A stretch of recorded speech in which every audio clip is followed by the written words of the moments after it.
Yo. Hello, everybody. Welcome to the stream. It's Friday once again. Specifically, it's the 33rd Friday of the year 2026.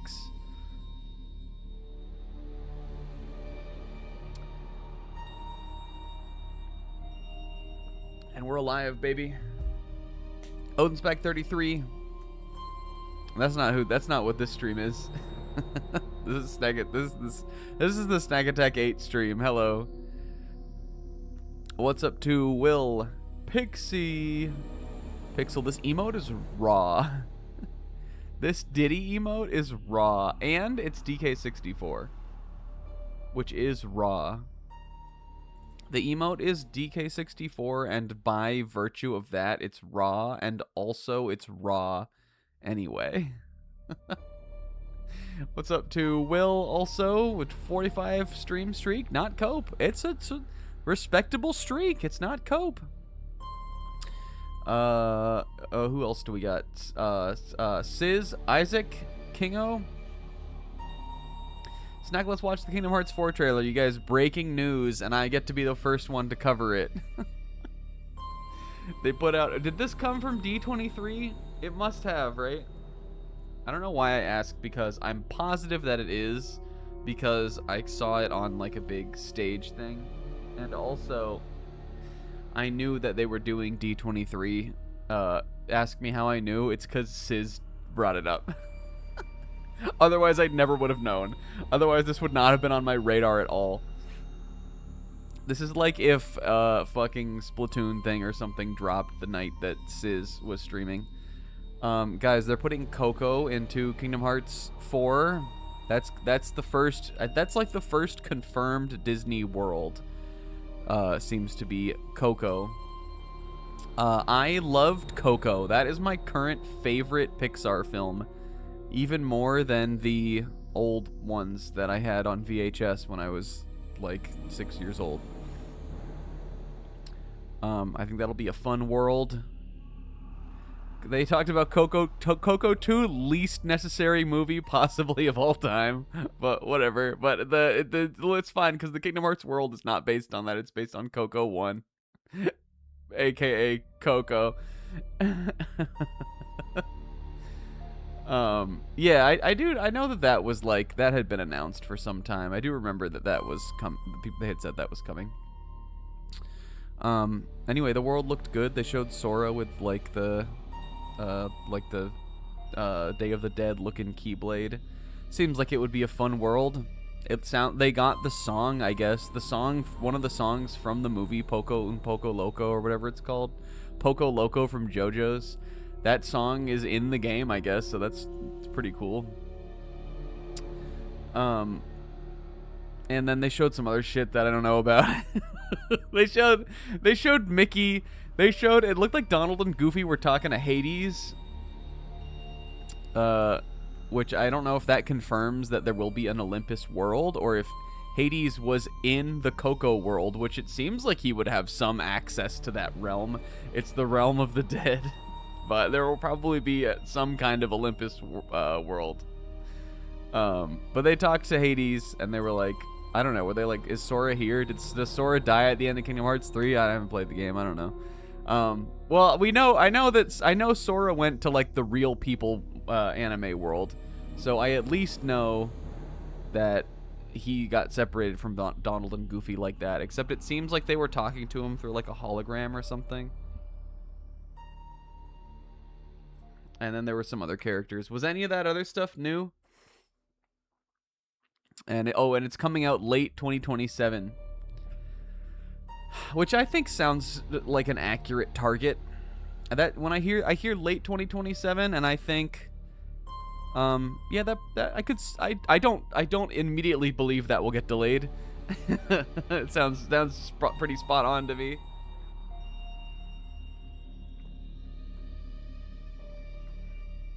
It's like over a year from now. Hell yeah. Maybe by that time we'll have gone through the Kingdom Hearts like group playthroughs. We'd have a lot of ground to cover, but I don't know. Some of the games aren't that long, right? Wrong. We wouldn't have that much ground to cover. We have to beat KH2, Birth by Sleep. Fucking is Dream Drop Distance in one of those collections? I genuinely don't even know. It must be, right? KH2, Birth by Sleep, Dream Drop. That little 2.8 thing that's also part of it, and KH3, right? 4 real games. And we have to watch the movie, like the cutscene movies. I think we could bang that out in a year. Guys, welcome to a game that has a better story than nothing. Not only does it have a worse story than Kingdom Hearts, but it has a worse story than most things. You guys thought I was going to say some shit, but nah, this isn't that kind of playthrough. Sonic and the Secret Rings? Maybe, but not Other M. Also, Sizz, thank you for the 230 stream streak. Holy... Yeah, what do you guys think is the most unnecessary Pixar sequel that they had done? I'm trying to think. And you can include Monsters University in that too.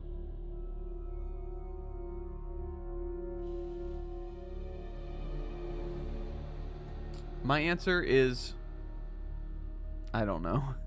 Cars 3. I didn't see Cars 3. I didn't even see Cars 2. And I didn't even see Cars in theaters. I saw it on TV. I was not young enough when that movie came out. You gotta sub to my channel. Yo, Zebra, thank you for the big sub. You guys, Zebra called off stream tonight. I'm immortalizing this forever right now on this stream. I'm gonna make a call out post. Zebra canceled his stream tonight, and it's because I heard he was on a hot date. Zebra, give us the dirt. Valhar, hot take, but I hated Toy Story 4. I think I did see Toy Story 4 in the theaters. I think I hate the idea of it more than I hated it as a movie. I thought as a movie it was like pretty alright. It just felt the entire time like I was seeing something that like never should have been made. As a film itself, I was like, I enjoyed it. I thought that, you know, if you were gonna do a Toy Story 4, that's how I would think you should do it. But just like, I disagree with the idea of doing it. But some of the other ones are just like not good. Like Finding Dory, I remember seeing in theaters and thinking that was like a truly like fungible film. And I'm not gonna see Toy Story 5. Yeah, you know what? I'm gonna say Toy Story 5 because I decided not to see it. And my mom, who did see Toy Story 3, 1, 2, 3, and 4 with me, I saw all of those with my mom, asked me if I wanted to see it, and I said I would see something else with you. My mom invited me to see Toy Story 5 a couple weeks ago, and I turned it down. Or she didn't invite me, but she asked if I had any desire to see it, and I said not really.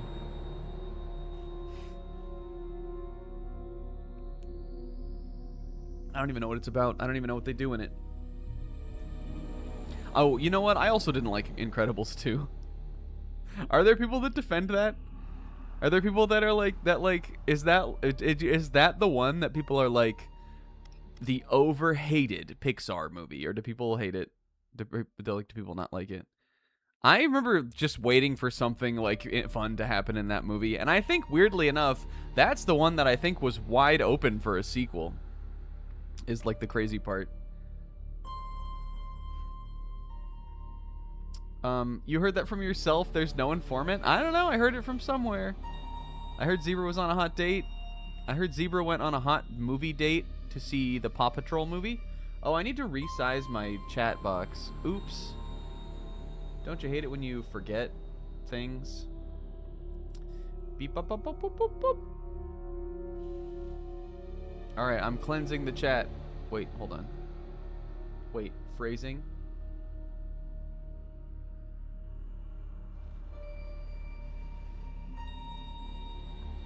There we go. I'm so pop. Zebra's gonna be on a hot date with me next month. Holy movie kiss.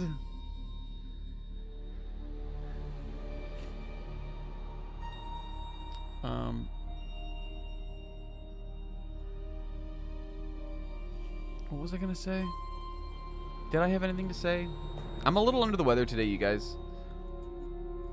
I wouldn't say I was like sick, but I had a little funk going around throughout the week. At the first couple days of the week, I had like what felt like it was a sore throat coming on, but then it left me. It did not turn into like a real sore throat.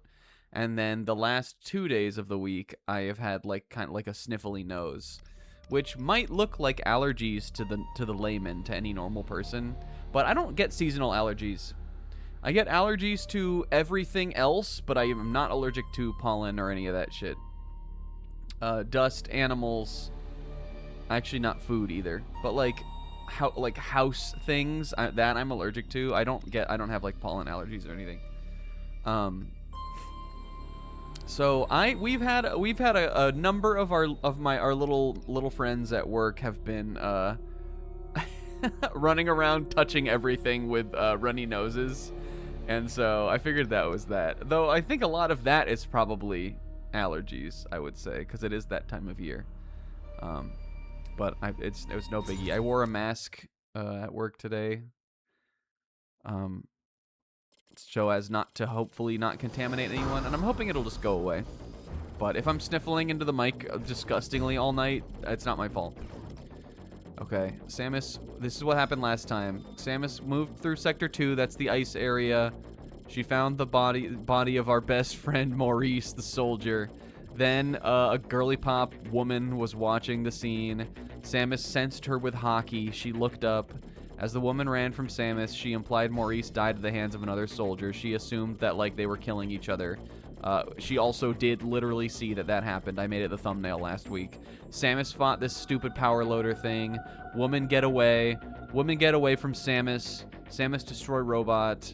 The operator of the robot was a Galactic Federation guy, but it was only like the dick up. It was head down, dick up. He may have had an erection, but basically it was from the chin down, so we couldn't tell who it was. A shaken Samus receives new orders from Adam to resume the chase of the ferocious creature and head to Sector 3. That was so fucking much text there for what happened last time. But to be fair, I guess we did get a big chunk of the story. Anyway, it's shaken Samus. It's Metroid Other M. MB is in the game now. The thing that I can't believe they didn't mention in that recap thing is that Samus decided the guy was named the Deleter. Now, if it did say that, I have to apologize because I was not reading. I was not paying attention. But Samus dubbed the like mole in the in the Galactic Fed Troopers the Deleter. It's the world's stupidest fucking name, and we're playing the world's stupidest fucking game. But anyway, yeah, last time we were here in the ice area, I think I was doing some cleanup stuff. I believe I left us off in this save room, and I think that we probably can still get over there and get whatever that is. But I think there was something that we couldn't do yet in here anyway. Maybe like a power bomb grate or some shit. So fuck it. I'm not gonna do it right now. We'll come back. This isn't a 100% playthrough until the next time that we decide that it is. So out of sight, out of Samus' sight, out of Samus' mind. Let's go to back to Sector 3. Let me stance up in the elevator. Sis, what are we listening to this week? This elevator is bound for the main sector. Yo, what's up, Tamal? Has anyone else been deleted? The only people that have been deleted are Maurice. Maurice has been deleted. And also, was the first guy that we found that was dead, was he deleted? Or was he killed by the shitty Dollar General dinosaur? Was was he the first delete? Did he get the first death blow? Or was he killed by the dinosaur thing? I think he was deleted. Either way, it's 1+. The feds that are still alive are KG Excellent, Anthony, and Adam, and one more. I'll give you guys a recap. Oh shit, I don't even need to. Maurice, found killed in the vicinity. This is the first guy, Lyle Smithsonian. Then there's Maurice, yeah, Anthony, James Pierce, and KG Misawa. And Adam. And me, Samus. Me! But I'm not with them. Although I wish I was, I whispered to myself. Guys, welcome back. You want to know what I was thinking about? I booted the game so I could, like, resize my capture card window. And I was thinking about how much it sucks in this game. And there are other Metroids like this, so I'm calling them all out. I was thinking about how crappy it is that all of these save station rooms look the same. I think that is an art of Metroid that was lost other than a couple of the games. The only ones that, like, I mean, like, they basically look the same, but, like, you know how in Super Metroid they're like in a cave, or like they'll be like in the environment of the like planet or whatever. The Metroid Prime games have that too. And there are some really cool, like, memorable, like, rooms that just happen to be also save rooms in that game. And the ones like this, where it's, like, a fucking, like, fluorescent, like, tube lights, like, bright fucking white room. I know we're on, like, a spaceship, but, like, whatever. It sucks ass. Aesthetically, it's off-putting to me. They are rooms in Super Metroid, but I like that they feel like they're, like, you know, they're like in the planet. I don't like it when they're just like fucking, I don't like it when they're like sterile, when they're like mechanical. When it feels like they built this for Samus to save in. Alright, I guess we should go. There's probably cleanup stuff to do here too. But what have I really gotten since the last time we were here? The speed booster and the wave beam? I feel like we probably can't do anything else yet. This elevator is bound for Sector 3. A level 4 warning is now in effect in Sector 3. Thank you, An Kyoshika. irregularity has been confirmed in the geothermal power plant and the experimental simulated desert area. All staff members are asked to please evacuate immediately. This elevator voice lady is the only person who sounds more bored by this game than Samus Aran herself.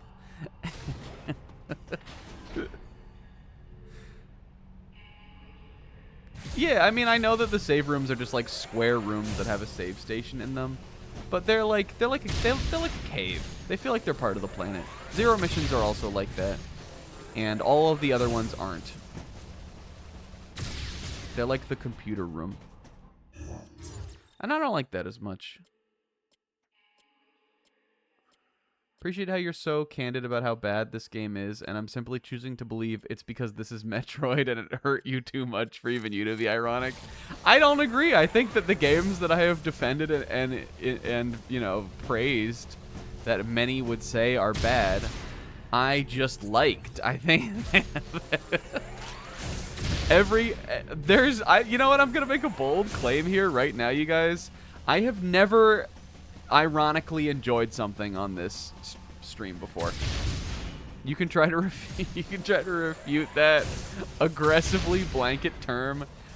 This is the first time I have ever unironically disliked a game that wasn't Golden Sun. This is the second time I have ever unironically disliked a game, and it's also the second time that I've disliked a game at all. Every other game we liked, I liked genuinely, even if it was stupid. Just because the game is stupid doesn't mean it doesn't mean I don't like it. Do you honestly believe it's the game, or is it streaming it? I mean, the thing is, like, that's the thing about streaming, and I feel like some people don't understand this. But, like, when you're streaming, you really can't separate, at least for me, you really can't separate, like, you can't know what the experience of playing the game not on stream would have been, unless you, like, play it right through again right after on your own, which doesn't even make, like, why would you ever do that, you know? I remember we used to, like, people used to be like, you remember, well, actually, I guess we did this, it was really only once, but do you remember when we ranked the Persona 5 characters, and everybody was like, Snack, you're ranking them as the bit versions? And I'm like, the bit versions are the real versions. Like, you can't rank them. There would be no way to rank them not on the bit versions, you know? Because we did it, because the playthrough we just did of the game that informed my opinion on it was informed by the bit versions. And bits are real. I don't have that bone in my body to differentiate between the two things.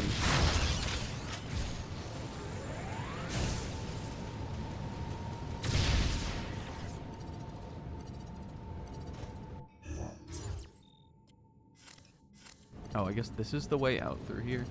All that is to say, though, that this game is bad. I was just thinking, when I, like, just saying that,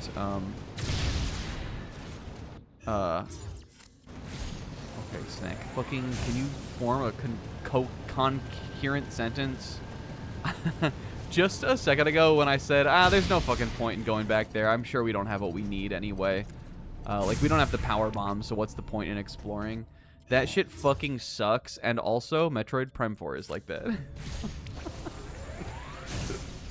It sucks to be like, I guess I'll just come back here in the fucking post-game, because I know I don't have what I need yet to get all these power-ups. There is a quest in Metroid Prime 4. Hold on, let me read the chat first, and then we'll go off on this. Gameplay of this doesn't seem awful. It's not awful, but it's not, like, super fun either. And Sis, you gotta imagine, like, what the Wiimote D-pad is doing to one's thumbs when you are mashing the direction button like this to do that little dodge move every time. Sis, you gotta remember that that like cool like dash dodge thing, that is not pressed, that is, you don't press like R or L or something to do that. That is pressed by the same button you use to move around like this. It kind of sucks to play. There's not a button that the dodge is mapped to. Yeah, but we can't do shit like that. That's cool. I'll give that its props. That shit's cool. You guys, Metroid Prime 4, there is a overarching quest where you need to collect the truly creatively named, wonder-inducing collectible called Green Energy. Green Energy is the actual name of the thing in the game. It's called Green Energy. Is it even like supposed to be metaphorical for like clean energy, like in real life, good for the environment? I don't know. It comes from a bunch of fucking crystals. And green energy is obtained by driving the stupid motorcycle through these crystals out in the big, dumb, open, empty desert overworld. That's the way you get green energy. I think you get it, you get like a certain amount of it also from like the little, there are like these little sort of Pope Breath of the Wild dungeons you go to. And you can get a bunch of it in like jars and shit in there. But basically you gotta fucking farm it up by going around. And there are little like upgrades and stuff you get as you collect the green energy. You gotta fill up this little meter. But at the end of the game, you need green energy to progress the plot. You need to fill the fucking thing. You need to fill the little bar with this, again, this collectible that you can only get from driving through crystals. It isn't even Yorbles. Like, they aren't, like, collectibles. They are, like, respawning crystals. Actually, no, they don't respawn. They are, like, crystals on the map that you have to drive around and get. And when the quest opens up where you have to then, like, get the green energy for the story, the game drastically increases the amount of green energy crystals that are in the game. It increases it by, like, a shit ton more. Because I guess they wanted you to be, like, they didn't want people to, like, get stuck and have to, like, grind forever. However, I ran around the desert on the bike and explored the whole fucking map, because of course I did, before that, like, last end bit of the game where you have to get all that green energy for the story. And when that, when it was revealed to me that they make it way easier at the very fucking end of the game to get this pretty tedious resource that you have to comb the entire map to get, I was like, what the fuck was the point of me? Like, they didn't want me to explore the desert, is what they're saying right now. Basically, they wanted me to wait until the very fucking end of the game and explore the desert now, instead of, like, do, God forbid, take any amount of time off the beaten path to, like, get these extra power-ups before, like, right now, instead of fucking wait and pick them up at the end of the game when there's nothing left to do with them, and, like, any of that shit. It's truly baffling and stupid. And also, it was called green energy. I really need some sort of higher jumping ability. But I did get them all, except I think that at the end there's, like, an additional green energy quest. Like, if they were like, it was too fun to get to, like, farm these crystals up, we'll give them something else they can, like, just go get a shit ton more of them. Metroid Prime 4. Anyway, that game is still way better than this. I remember when we started doing this playthrough, when we started the stream, I was saying that, like, there being another Metroid game that was, like, a pretty big disappointment to me is one of the reasons why I was like, we may need to play Other M. And in that, I may have given the impression, and also just now, literally, I may have given the impression that these games were, like, a lot alike.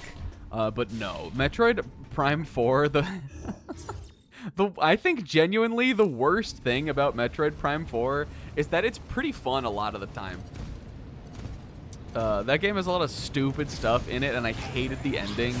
I really just, like, overall just felt like my enthusiasm for it really deflating for the whole back half of the game. But when you're going around the areas and shit in that, it's like pretty fun most of the time still. It, like, is a pretty good game that sucks, is, like, what is so disappointing about it to me, I think, overall. Which is, some people say that about this, and I disagree. This is a magnitude below that. But it does have some stupid decisions.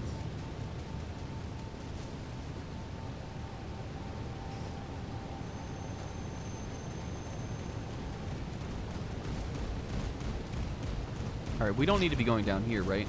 We turned the fucking switch on for that door, and I'm pretty sure that was this other door down here, wasn't it? That's why I came back. I don't remember how to get out of here, though. Yo, look at this shit. I'm sideways boosting on the whip. I guess it must have been down here. This is bizarre looking. It feels like the speed booster in this was not meant to be seen from this angle. Like, if for whatever reason it did not punch in, like, when you were side scrolling, I would be like, yeah, well, why would it? Looks fucking weird. Is this really where I needed to go? I guess so.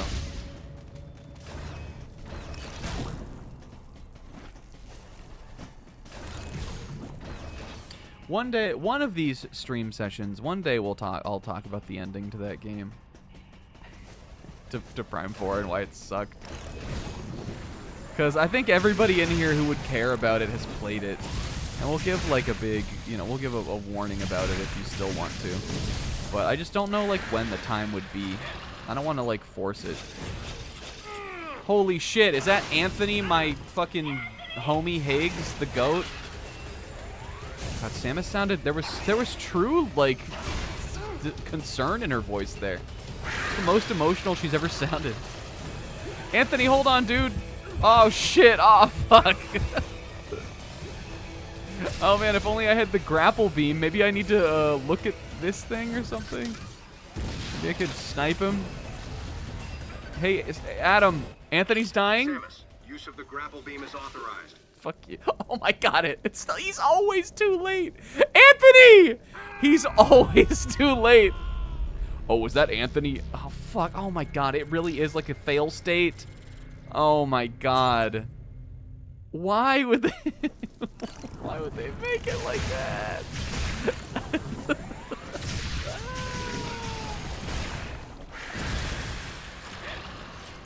You can fail this? I think we figured it out pretty fucking fast. What if you weren't savvy to Metroid and like you didn't clearly know that that was a grapple like point and you were just looking around? You easily would have failed it. Samus, use of the grapple beam is authorized. What if you were one of the casuals that they fucking thought would buy this game and play it? Okay. Oh, here we go. Get to Anthony and cover him. Momentum! I'm coming, Tony. All right, anyway, remember, this guy is like our Virgil. He... this weird fucking trilobite guy, he is Samus's nemesis. Yeah, he's a bit of a Theoboromon. We fought him last week in the... Anthony, watch out for that dude. I hope you're not directly behind me. This is kind of raw. We're like fighting together. This guy, he used one of the few monsters that fucking fought Samus and got away, I guess. It's like Ridley, this guy. See what I'm doing here, sis? It's not fun. It's like kind of cool. Like, it's visually satisfying. It's just not really fun to play is the thing. Yeah, Kraid, Ridley, this guy, Dark Samus. According to Sakamoto, I guess. No, maybe that never happened, but... Kraid never got away. I guess he just, like... I don't know, I guess he just stayed. I mean, between Metroid and Super Metroid, he must have just, like, stayed. Did he just regenerate in there? And also, how did he get so big? Okay, anyway, we got the grappling beam. I really don't like that you activate this from first person. Whew. That was ugly. Thanks, Princess. So, you get called out here too? Called? Commander gave us a new directive to move as a unit. Our gather point was a navigation booth near here, but when no one showed, I figured I'd just take a look around. That's when I got jumped by those things you just saw. What was your unit directive? I'm tracking that monster. We were heading to the geothermal power plant to open the magma eruption port. Gotta restore the power in this place so I can see that pretty face of yours. All right, Anthony, don't get cute. It seemed a little excessive to send the whole unit to do it, but he's the commander. He must have had a reason.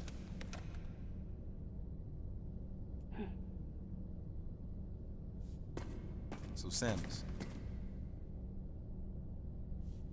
how you feeling about the commander, huh? Oh my god, here we go. How did I feel about Adam? Oh yes, baby. We haven't seen this in a while. A flashback.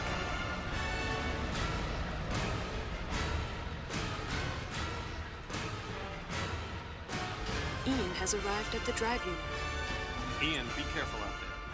I know this is a routine fix, but don't let your guard down. There were 300 people on board. Their lives are in your hands. Roger that.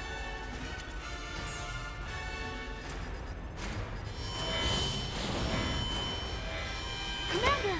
The drive unit's going critical!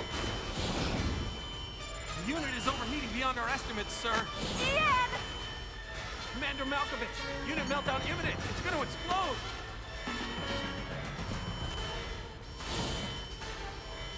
Prepare to disengage the drive unit immediately. But Ian's still inside.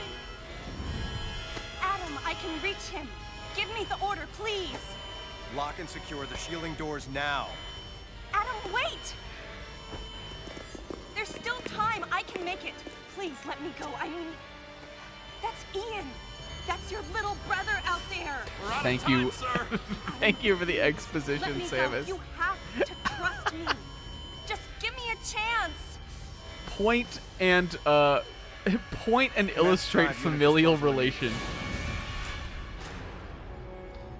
That's an order. So anyway, Adam sucked always, I guess, and Adam he was ordered right. his brother to If we fucking had die waited for the any mission. longer, it would have meant the end of those we had come to rescue, and the end of us as well. I knew that, but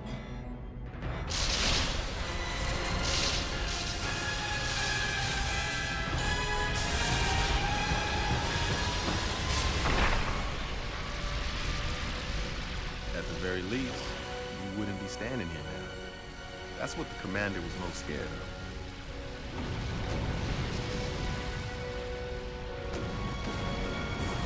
And I guess Samus knew him also. Were they like a thing? Were they friends? Was Samus friends with Adam? When was this picture taken? I was childish. Samus was No one buddies should with have to make Ian the choice that Malkovich Adam like did. that?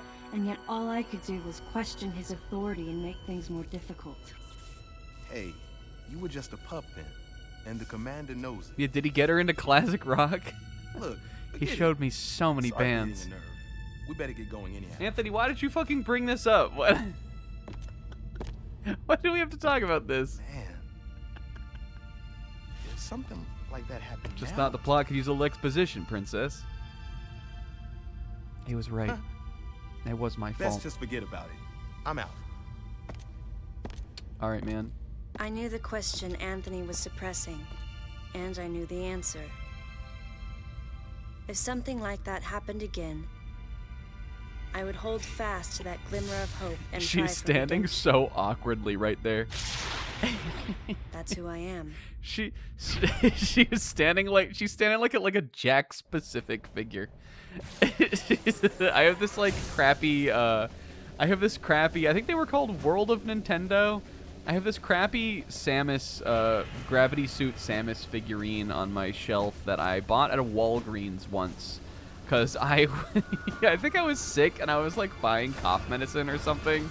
And I like wandered into the toy aisle and I was just so happy to see her. I have this there's this like kind of like official but like low rent Jack specific like Nintendo action figure line. And they did some Metroid ones. And I have this like crappy gravity suit Samus on my shelf with all my other nicer Samus figures. That's what Samus was standing there like. Yeah, she looked like she didn't know what to do with her hands. Girl was struggling. Fortunately, I know what to do with these guys. It's one thing, baby. Shoot to kill. Anyway, there was actually a little bit of foreshadowing to that in like one of the earlier scenes. I don't know if it was a scene of Adam. There was they showed like the picture of Samus and Ian and Adam in the background looking stern in one of the other scenes in the game. That was supposed to clue you in to the fact that there was Ian. And now we know that, in fact, there was Ian. Which I think is sort of meant to, you know, illustrate, like, maybe this is why Samus left the Federation. Because she felt like she couldn't save him or something stupid. But I guess that's how it is. This is why Samus left the Federation. Not just because she was like, I'm gonna kick ass and take names, but she felt she could better serve others if she worked alone, I guess. Even though she probably would have died. And I can swing out. Look at me go though. This was fun for me. Oh, and she can. Yeah, unless, unless it's Metroid Prime 4. Guys, Should we talk about it? Fuck. Give me that. Give me an energy part. Energy part that doesn't even refill my health.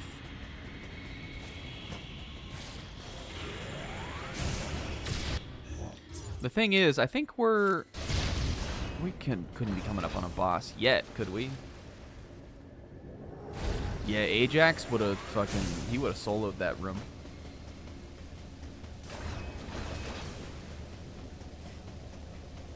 And his name was Ajax. That game was better than this one. Yo, look at me grinding on this shit.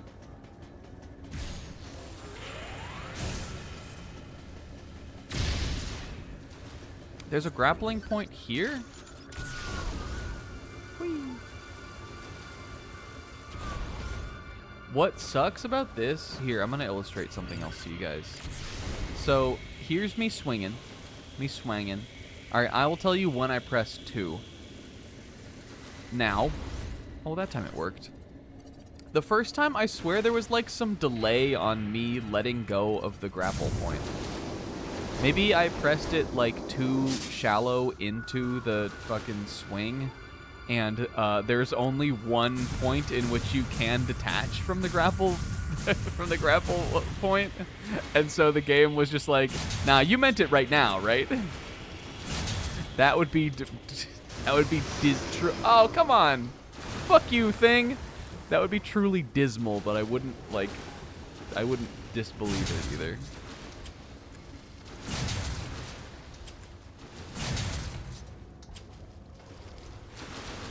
Yeah, Zebra, I think that a reasonably awkward Samus is the best way that one could, like, write a speaking character for her. But I don't think Nintendo would ever be brave enough to give us a reasonably awkward Samus. Not a Quark Chungus Samus, but just like a genuinely somewhat awkward Samus. They wouldn't even have to change that much, but I just know also that they would never do it. Now I'm gonna grind that time now.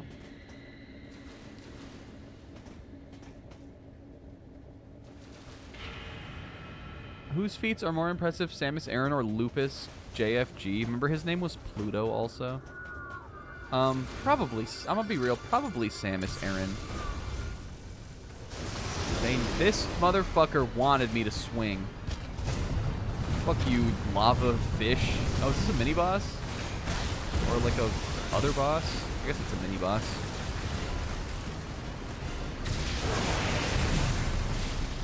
Because the thing is, I think Samus could have, stopped Mizar's ant forces.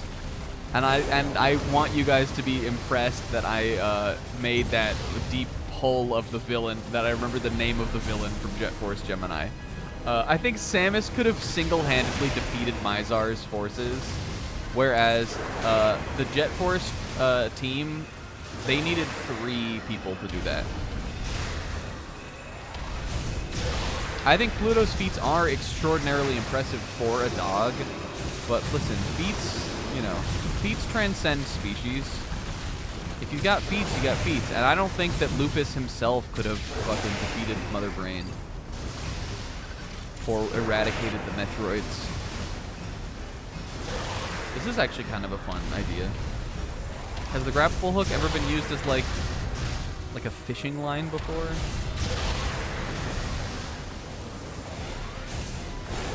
You can electrocute fucking Dragon with it, but that's not really the same thing. I think Lupus could do Metroid. I don't know if he could. Because the thing is, he's eventually going to have to go through, like, the fucking hot areas. And we all know that he fucking... That's Ajax's territory, not his.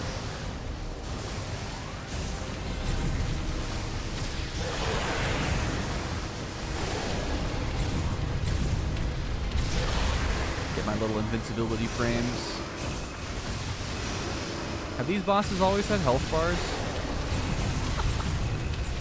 Crazy thing to be asking now 4 sessions into the game. Have these bosses always had health bars? I'm sure they have, but...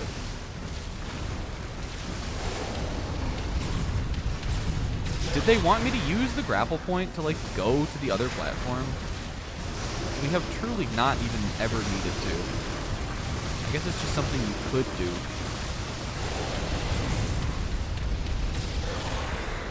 Maybe if I wasn't so fucking cracked with the Sensodyne dodge, I would have needed to do it.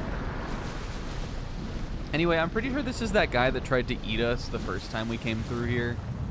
That thing that is a like a Resident Evil quick time event, instant death, but with less forgiving timing. But we finally got our fucking payback. Fuck you, thing, lava fish thing. I'm going over here.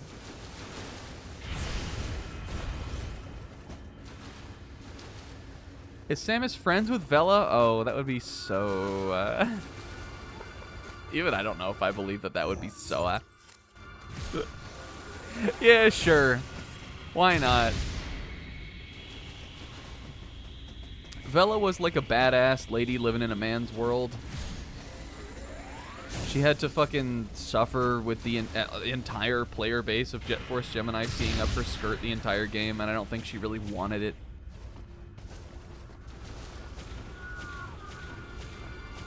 She knew how to swim. Maybe she could teach Samus how to swim. Can Samus swim? I don't know. She's never demonstrated that she could do it before. Has she ever needed to swim?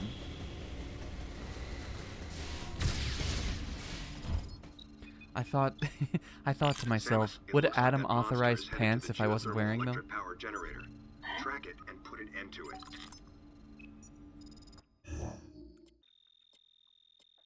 Oh my god, all the way over there?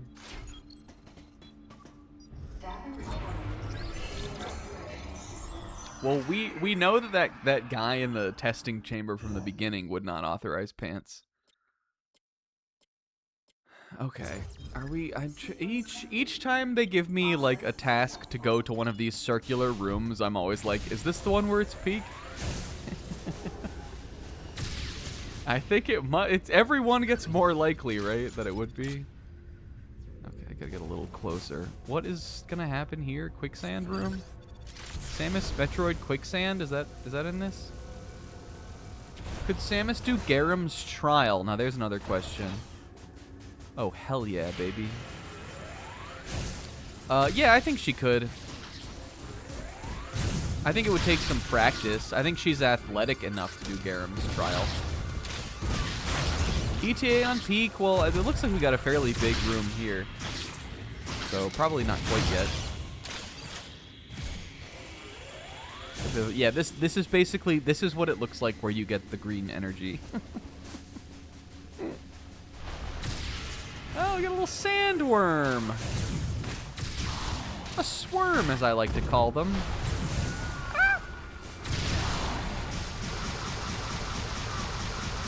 I'm blasting, I'm blasting, I'm blasting, I'm blasting.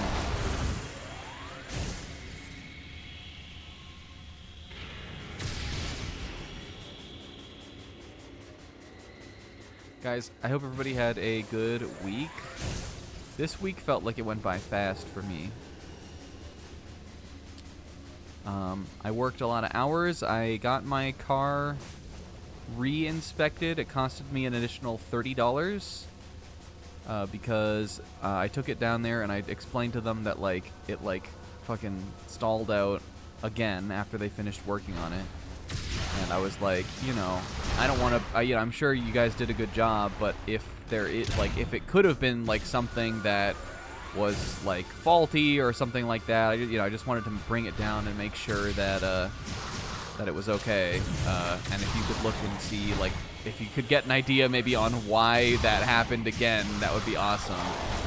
The only thing that they could come up with was, a, battery test type thing.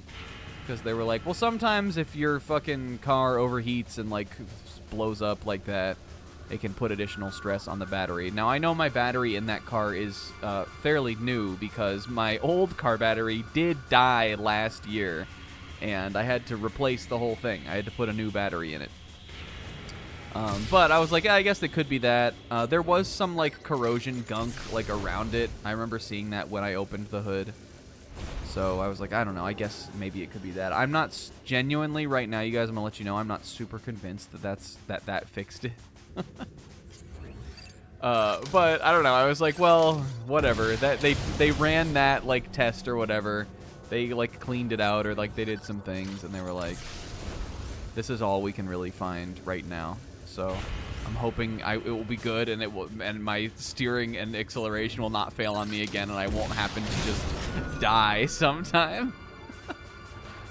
I'm going out of town early September, and I'll probably get like a trip check or something before I go. Just like probably at a different at a different auto place that I think could just like look that over. Just so I can be double extra sure that I can avoid dying in a car accident at all costs. Not to be morbid or anything. I don't think that would happen, but, you know, you just want to be safe. Okay, you swing in this direction. Why ever? Which way am I going? Sorry, y'all. I think I've been jerking us around here. We want to swing over there. I gotta move it all the way over again. This is kind of cute, though. This reminds me of something you would do in Metroid Prime. This little, shooting this crane thing around. I'm, like, extremely surprised that it takes more than one missile to do this. That it's not like you just have to look and find what you need to shoot at and then shoot it, and then, like, the game does all the rest. This was like, an actual thing I had to, like, understand and interact with. I do think we're jumping backwards, though, which is super weird. Metroid... Oh, okay. Finally scheduled a haircut. Hell yeah. Was extremely annoyed. Work was busy and not good busy because you were going to build a new chair. A Dowinks chair. Hell yeah. Love a new chair. A new chair or a comfy chair is one of the joys of adult life, I think. A nice chair.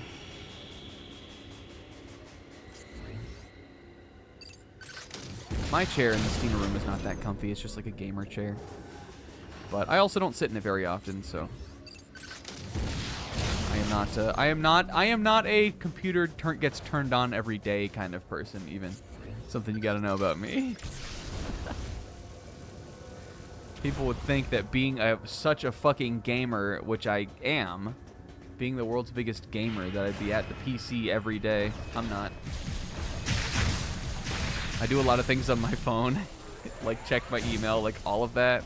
If I get home and I've had a full day of work and I want to just like play a video game or like, you know, watch a TV show or something or watch a stream even, that the computer stays off. I remember when Fu and her husband came to deliver me my new computer. They came down here from where they live and like brought it to me. And this was a couple years ago, like 3-ish years ago.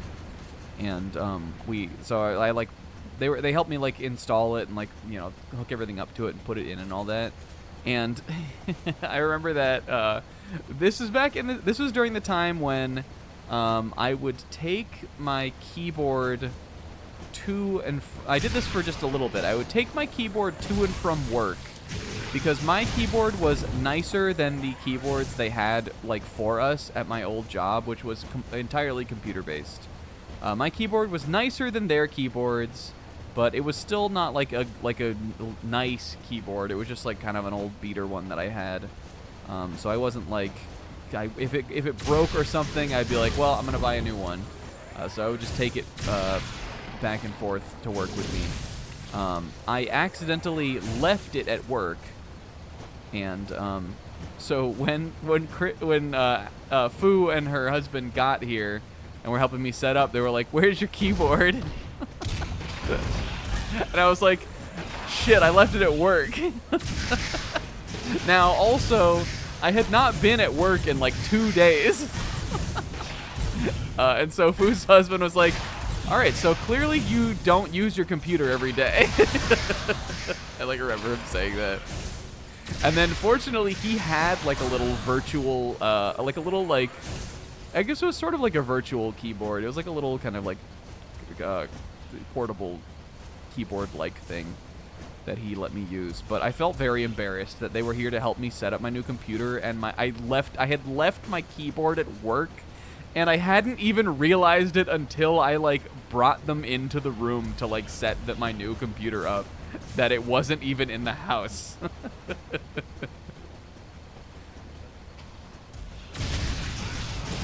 Anyway, all that is to say, I don't remember how we started talking about this. Oh, because I don't set up my computer that much. I really don't. At my old job, I did more, especially like when we worked from home for the year or two that I like worked exclusively from home. Then I used my computer every day, obviously. But these days, if I don't have a fucking stream to do or a call to do or something that I like have to do on it, I'm not doing it on there. I'm gonna sit on the couch and use my phone for it.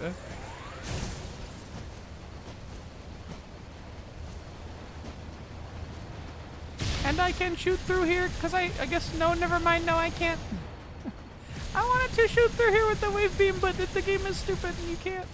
I guess there's nothing over there, but... My glasses are fucking falling apart, you guys.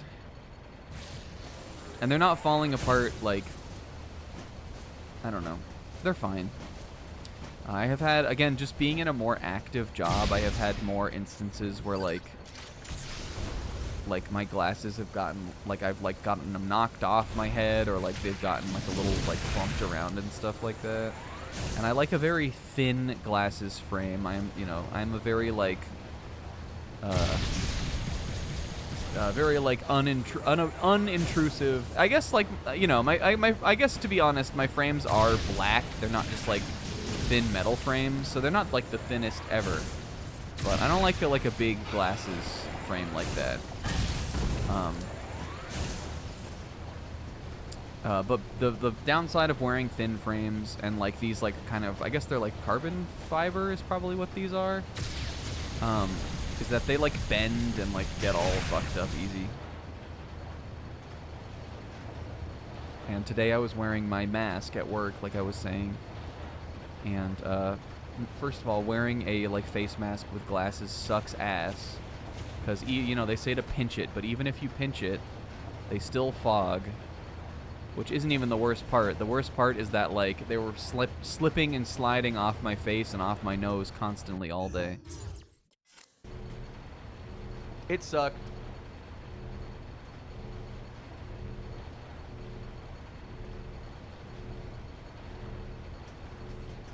Yeah, I don't like computer.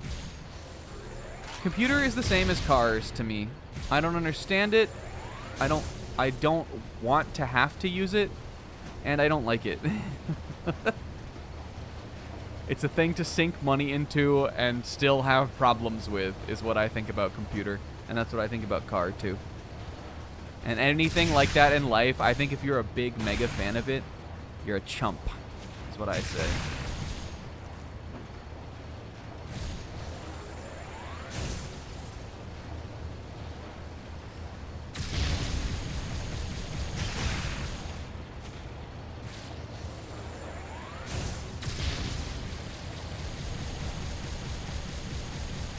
I'm doing this. Help computer. But you can play game. But you can play game on computer. That's fun. You can play game on computer.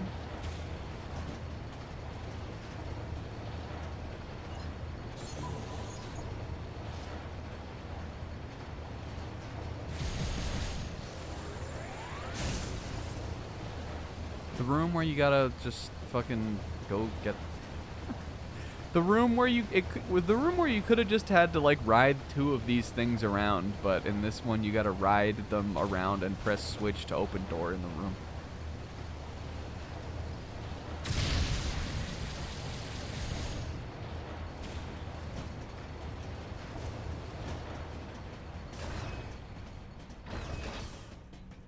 Here we go. I'm about to boost out of my mind up here.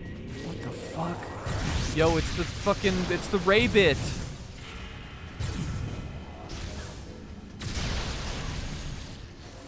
I can wave beam through these at least. This is kind of a cool looking passageway. I like the vibe of this. Anyway, though, my week was good, I think, otherwise. Other than being a little under the weather. If my car does not continue to have any problems or anything, then I'll call that a win.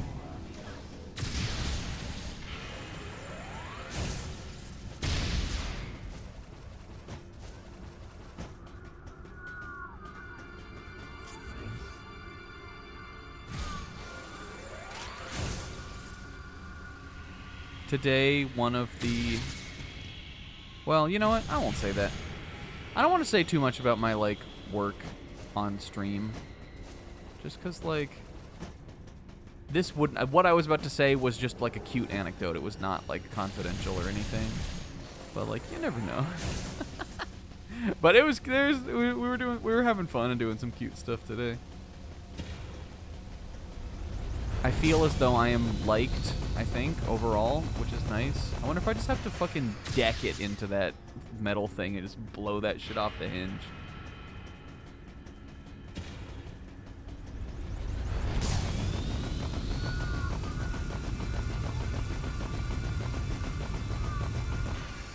Oh, I guess we just have to shine spark up there, right?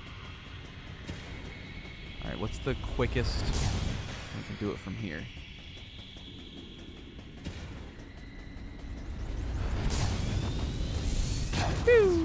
Whoa, Samus, way too high.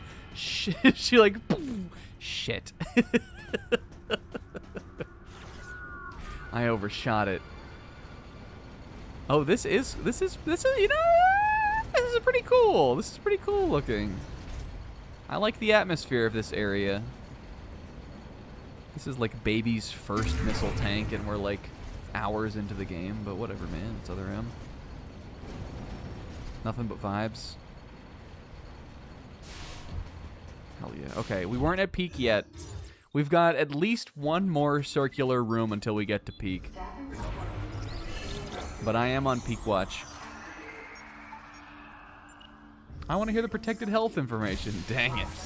Shit, do I have to compromise my job for the views?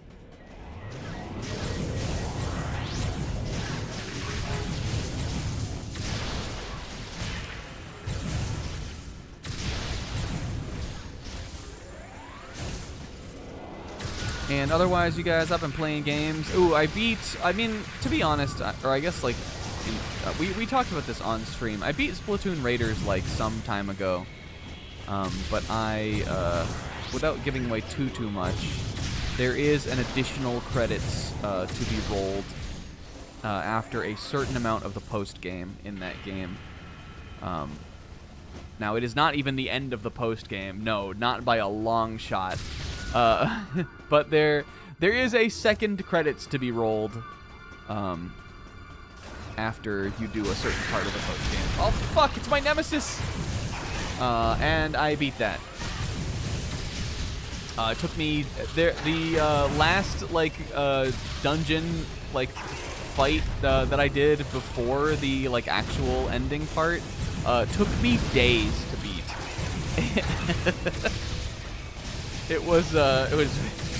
It took a lot of just doing these same 3 floors over and over and over and over again until I had finally figured out something that worked for me. I did it all with a splatter shot. My final build was the super leveled up primo splatter shot they give you.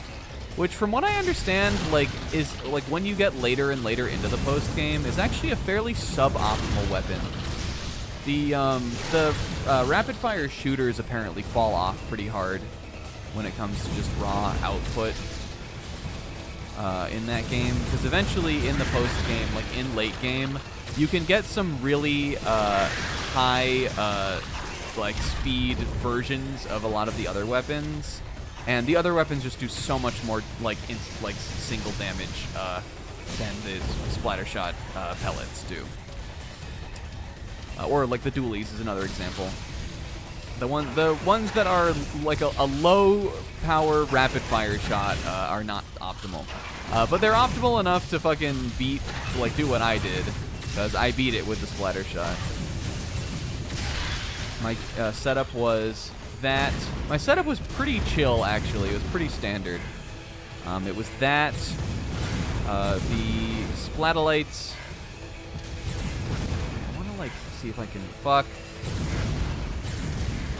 The splatchet, and the jumping boots. A setup that Samus. What is the trade-off for being able to heal yourself when you're fucking getting rushed down constantly? Is it really better than just some projectiles I could shoot to get some health pickups? It really isn't. It really is pretty fucking annoying.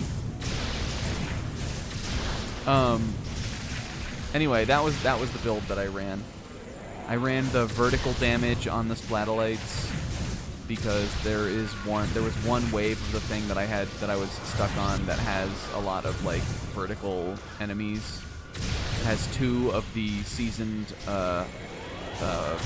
flyfish, which are the guys that have the 2 like rocket launchers, the hovering rocket launcher guys that shoot shit at you. The seasoned flyfish shoot ink strike.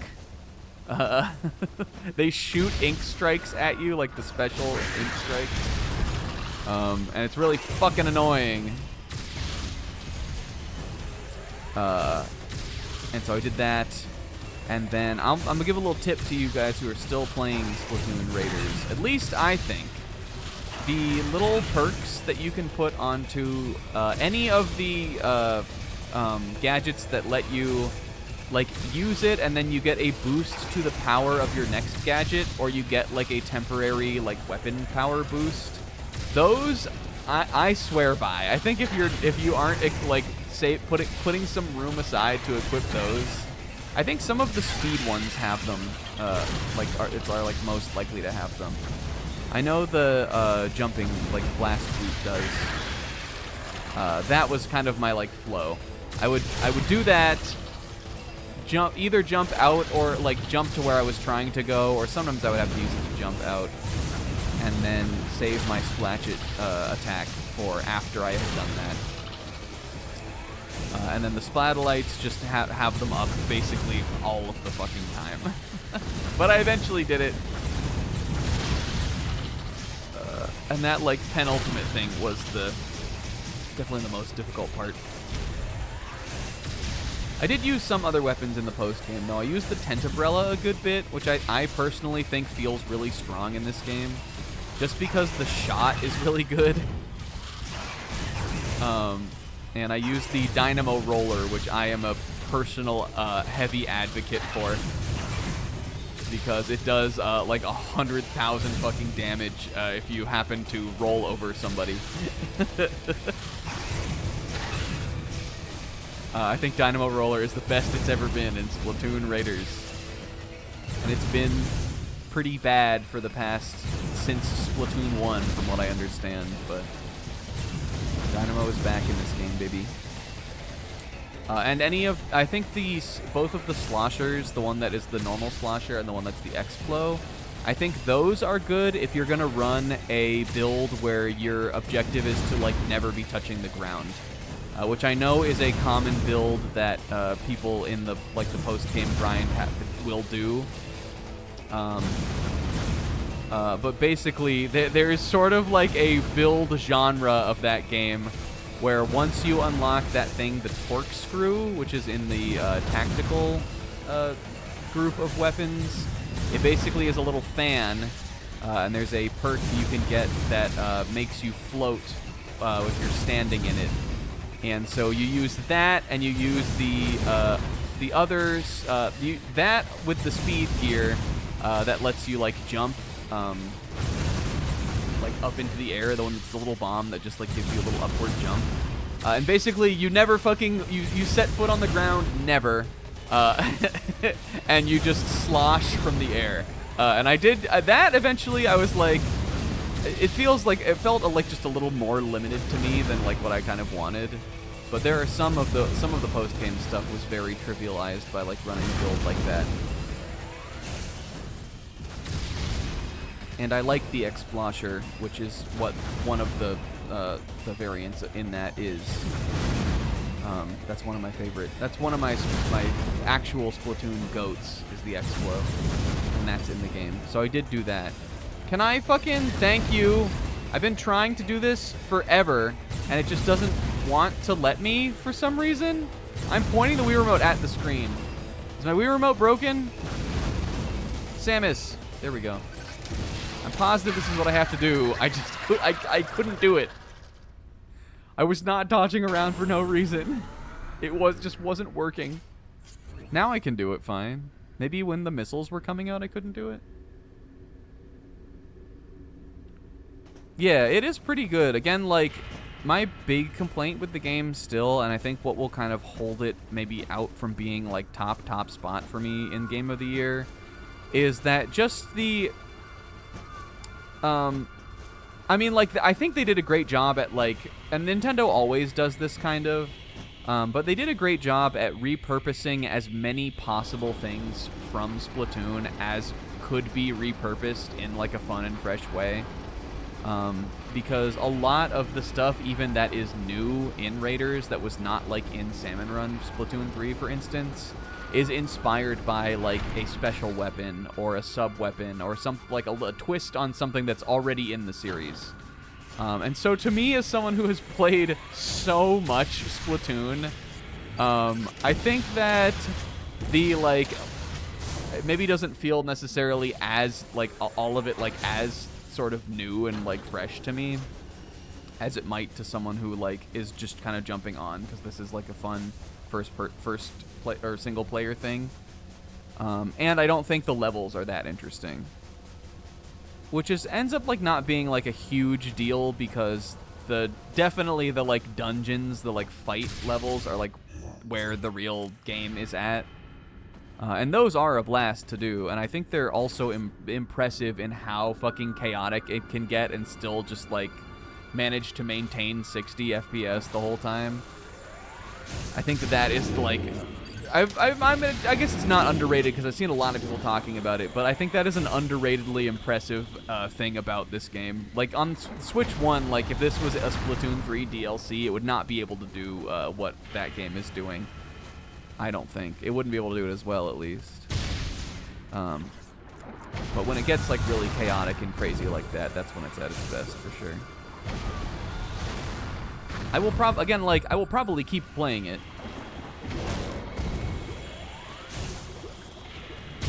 It's just that if you asked me what my ideal single-player Splatoon game like would have looked like, I still would have said something like Bowser's Fury from that like tack-on mode from Mario 3D World. That's what I would have wanted.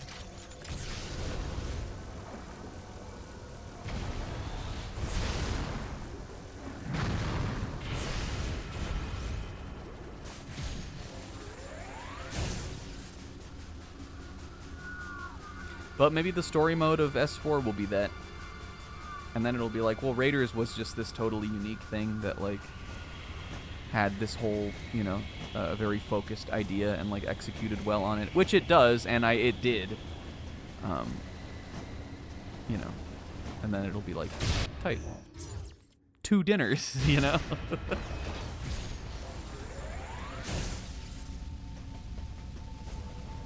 It wouldn't have to be, like, super long. That's why, again, I think, like, if it had, like, a big open map you could squid around in and some little, like, islands and challenges and, like, shit like that to find, I think that would be fun. I have liked all 3 of the... Or, I guess, to be honest, I'm a bit of a poser, you guys, because I did not play Splatoon 1. That was in the era where I did not buy video games. All of my money was being used on plane tickets. And I missed that game. But the Splatoon 2, 3, and Octo expansion, I really like those straightforward single-player levels too. I just think they're fun. But I also still feel like even those sort of feel compromised from what I think a single-player Splatoon thing could be. The hub world of Splatoon 3's story mode is kind of a big open area, but it's only like a little more open than like Octo Canyon or whatever it's called in those little worlds in 3. And I feel like they are kind of like, they just sort of felt to me like they were like flirting with the idea of doing like a big area like that. But I think they're fun. I've enjoyed all of them. I think 3's is my favorite easily. It has hype moments and aura.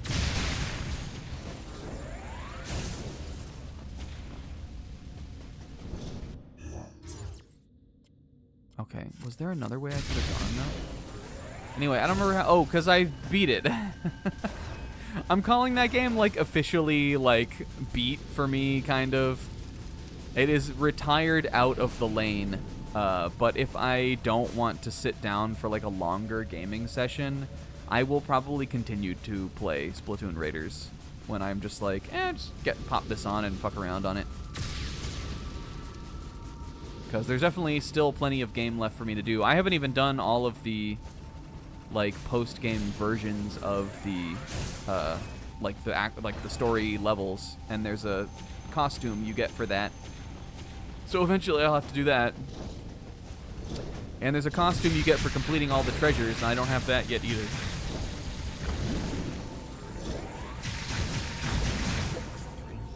Yeah, I would hope. I mean, I think that so far at least, to me, it feels like Switch 2's first-party output has been...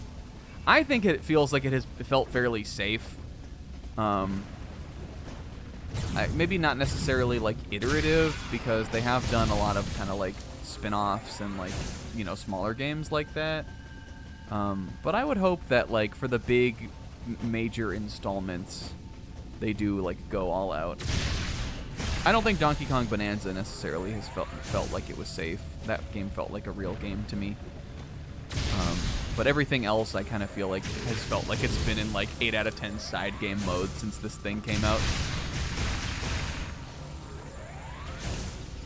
Speaking of big first-party Nintendo things, though, there were some previews, I guess, for Fortune's Weave that came out. Now, I don't know who the fuck played this, where these previews fucking came from, but it seems like people played a sizable chunk of the game. Were they journalists? Were they leaked review codes? Was it actual, like, media outlets that published this stuff? I got a like condensed version of this news from social media. Yeah, like it seemed like laymen were playing it.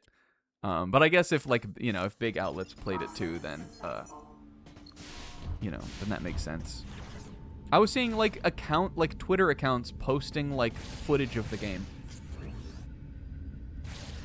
And I was like, all right. But like I knew it was like a like actual press release. It was not like someone like got a leaked version of the game or something. It just felt like a number of people were playing it. But you know, it seems like it's getting glowing praise so far. Everything I know, like, you know, whoever fucking Fire Emblem diehards there are that just want a map to map to map linear game like that are probably like, oh man, I really, really, really don't want it to be more like Persona. Please stop being more like Persona. Personally, I'm fine with that. I like Persona. I like little things to do in like a city between maps. I played Three Houses 4.5 times. I'll probably play it again someday. That I'm like, that's fine to me. But I do understand, like, people, you know, that being a thing for people. But it seems like that element of it is like people are talking, like the pre-release like outlets and stuff. Everybody is saying like there is like a shit ton of that stuff in the game to do. Like it is much bigger than like what your normal Fire Emblem would be. And all of the everything people were saying sounded cool and good to me. Except for the fact that I guess you only get one save file. Which I have to imagine it's either some weird like technical limitation or some genuine like weird Nintendo fucking gameplay like idea. I would think those are the only two ways that you could like have a one save file game in the big 2026 unless you are Pokemon.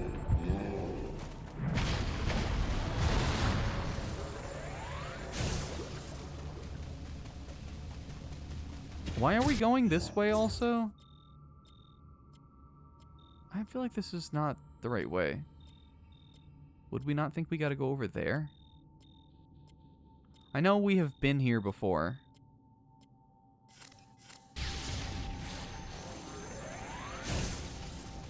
For sure, like, you know, that's, you know, you can say that, like, you could see all the oh, yo. Oh, here we go. That's the reason we came back here anyway, even if this wasn't where we needed to go. You could say that, like, you know, you could see all of the game's content on one save file, and you wouldn't need another one. But, you know, what if you want to replay the whole game through again and keep your completed game save? What if you live in a household with more than one person who would want to play Fortune's Weave, and you don't want to play on the same game save? What? What is wrong with them? Why would any game ever be like that?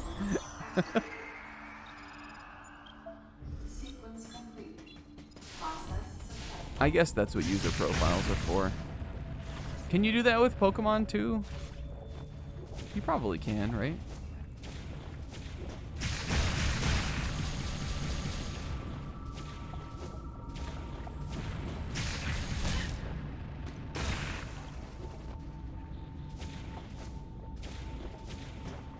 Guys, speaking of game saves, Pokemon Bank is going away.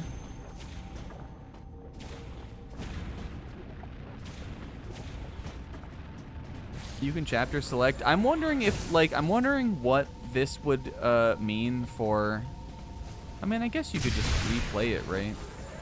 I'm wondering what this, like, save file thing would mean for,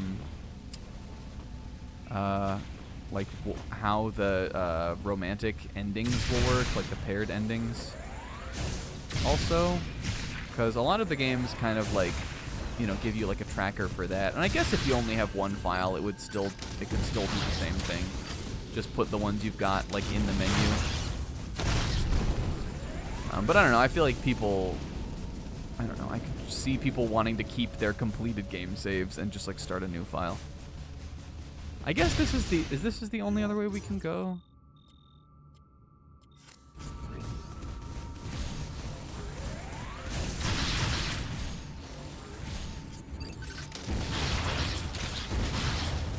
I mean, a chapter select is a good thing, again, if maybe you want to do like a maddening run or something.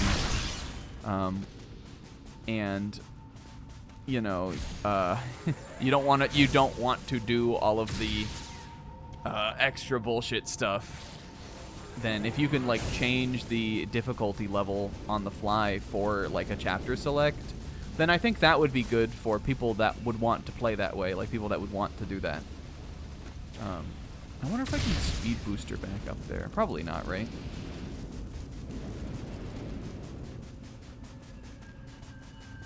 No. I guess we do have to go back this way. I don't know where else they would have me go. Something must, like, open.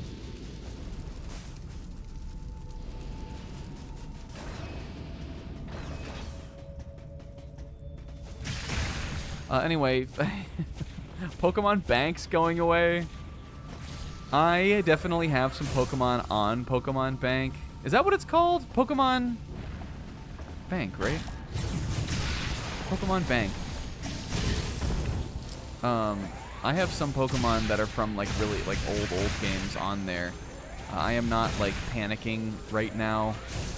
I saw this news go up and I was like, I don't know, when it's like a couple weeks out, fucking someone will post. Pixel will like post like a Nintendo Today app type update to the Discord about being like, remember, there's only a couple weeks left to put your Pokemon on home, and then I'll do it then.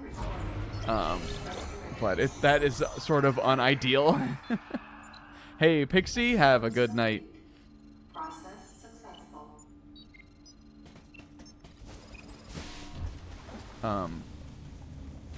I definitely still I have guys from Sapphire version is the furthest back I have guys.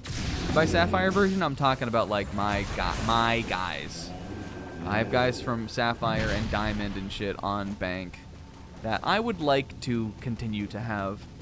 These days, if I like finish a Pokemon game, I don't care about holding on to that team really. To me, they were beautiful. They lived and died in the moment, kind of. Oh, here we go. And that's like it. I guess when I got home, and we were gonna do Destiny, I guess I did move my Scarlet and Violet team over to that. But if I like lost that Scarlet and Violet team, I don't think I would be like so broken up about it. I have deleted save files that had hundreds of hours of playtime on them in Pokemon, just because I wanted to replay the game, because those games don't have save files. And these days I'm like, I know I did it. It's in my memory that I did it. Like, I want to replay the game. Sue me. But like, you know, to a lot of people, there's like, you know, a lot of those. Like, even if you were gonna go back and replay like one of the DS games or something, you might want to save those Pokemon or bring them up to like you know, a service like that. And the thing about Bank going away is that you won't be able to do that for like a large chunk of the series. When I read the news, I wasn't like particularly surprised or shocked about it. I think just because like I'm, you know, like people say like, well, you know, this is not going to cost you any, like, wouldn't cost Nintendo or any of these companies any money to maintain this forever. It's the same thing as like digital storefronts closing, but probably even more negligible. But like, I don't know, I feel like it's just sort of par for the course nature of the industry that shit like that goes away eventually. And I, for one, am shocked and surprised that Pokemon Bank is still active and functioning, like, and has been for as long as it has. But then, like, seeing more people talk about it, there is, like, stuff like, I think this maybe was in Ultra Sun and Moon. There are, like, little achievos and things, like, you can get for, like, I think, like, little backdrops for, like, the picture mode, or maybe this is in X and Y. But I think it's Ultra Sun and Moon that you can only get from, like, importing a Pokemon into the game from, like, Diamond and Pearl or Black and White or something like that. So, like, that content just simply won't be available anymore. Like, there is, like, stuff that you would have used transfer for that is no longer, that is going to be, like, dead content with this going away.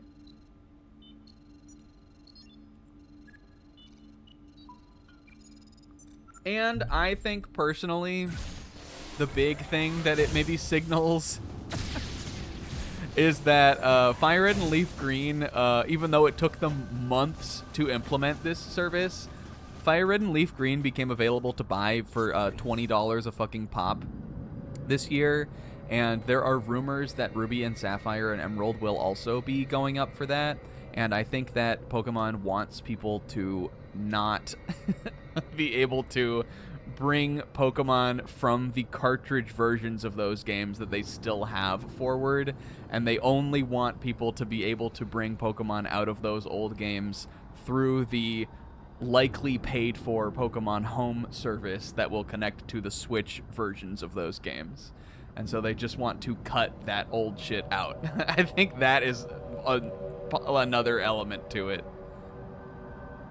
Unless you are like a massive Pokemon fan, I don't understand why you would really care too much about this. But as a bit of a massive Pokemon fan, I think I care a little bit about it. Holy. Look. There he is. It's that fucking scunge rat. There's the thing.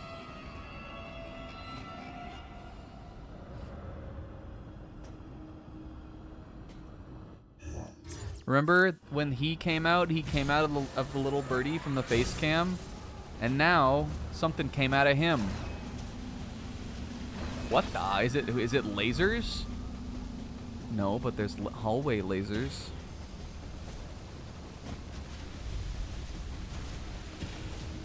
Did it lasers? Imagine being so media illiterate that you... like, why ever? Imagine being so media illiterate that you saw that, like, objectively organic, like, husk of a creature, like, webbed up there on the ceiling, and then you walked into the next room and you were like, oh, what the heck? Like, lasers came out of him? He became this? Oh, man, he became this?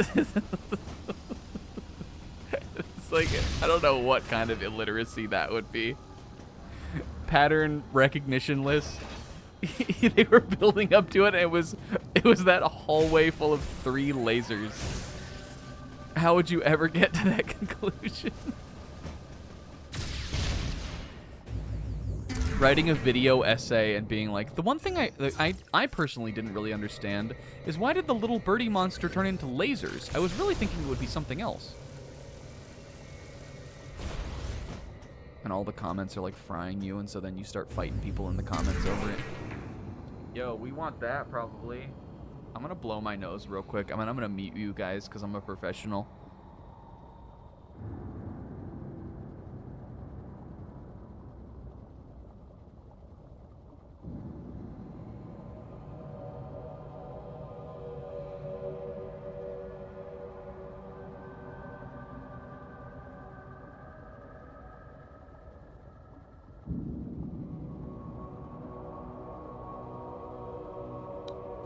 Okay, I'm done.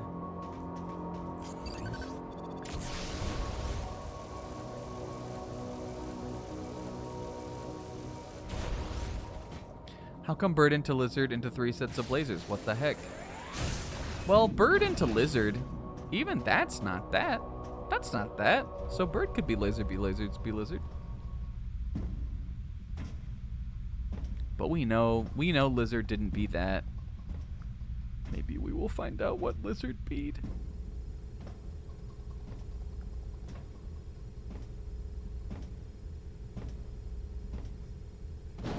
Samus! Oh, I thought that was Leon Kennedy. It was just Leon Anthony. Holy fuck! Did you know? The little birdie was a Ridley? Maybe, or some sort of big purple gargoyle dragon looking thing like Ridley. That's my friend. Alright, what am I actually fucking looking at?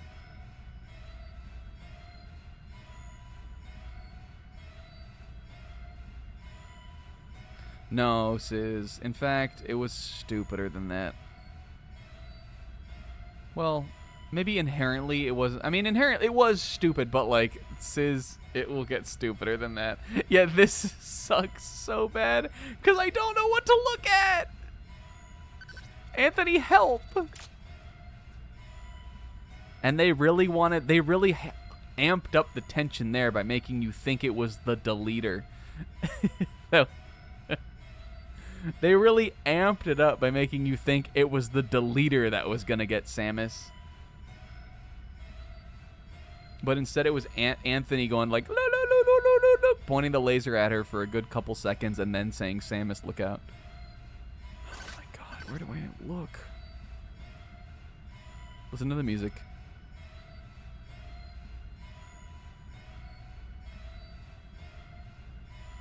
Up here. The thing about these little looking modes is that usually it is some impossible to see bullshit. So I'm just trying to go really slow so as not to miss something. Yeah, these maybe are the worst gameplay thing in the game. And by maybe I mean like they definitely are. awful lot of walls in here. Dark, poorly lit, dingy walls. I should be able to get like an Anthony hint, I think.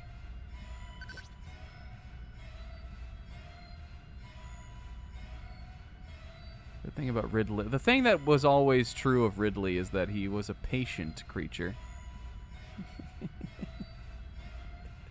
Patience was one of his most defining characteristics. In a way that melodrama was always one of Samus's strongest traits.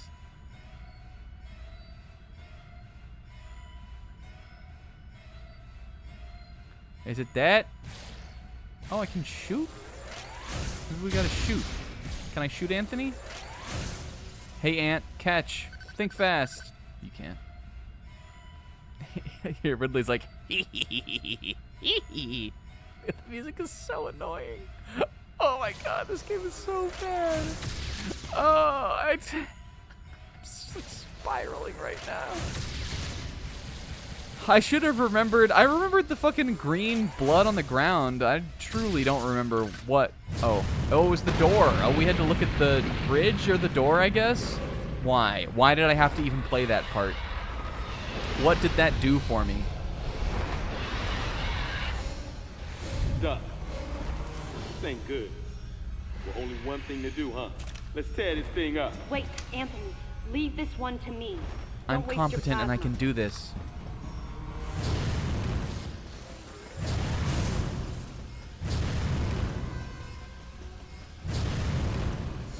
Let's just run around here for a bit. Do I have to look? I'm so worried that I'm not done with looking. I'm going to try it. Samus, blast the eruption port to get the magma flowing. Oh my god, I do. Okay. Maybe? Okay, I do. I did have to look again. Super missiles? Alright, let's fucking lock in. Let's fucking go. Adam, there were like 500 doors I could have used this on up until now. Nope. Sorry, Samus. You're turning it off when this shit's over. And it's like a super charge missile.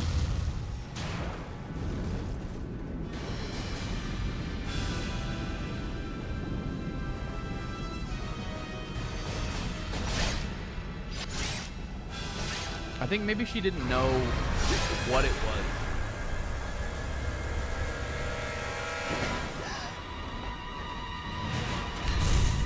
Get ready for peak. Peak incoming.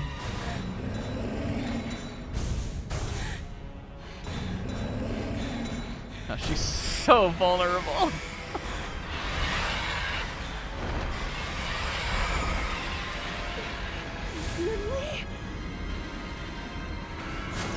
Oh, she's so vulnerable. Oh no, she's a crying, pissing baby.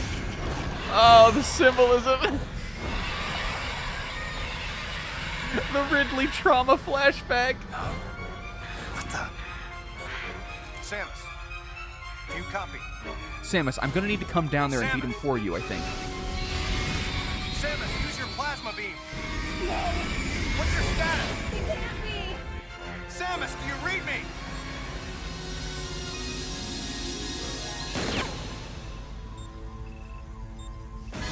Samus! Holy shit, did he get deleted? Said no one. Said literally no one because nobody cares about this.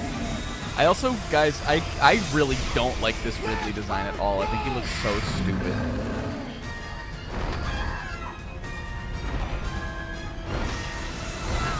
Remember in Super Smash Brothers when he did that and it was cool? Remember how Samus's suit malfunctioned probably because of all the estrogen interfered with the power system? And so she had to also be naked in the Ridley fight, kind of.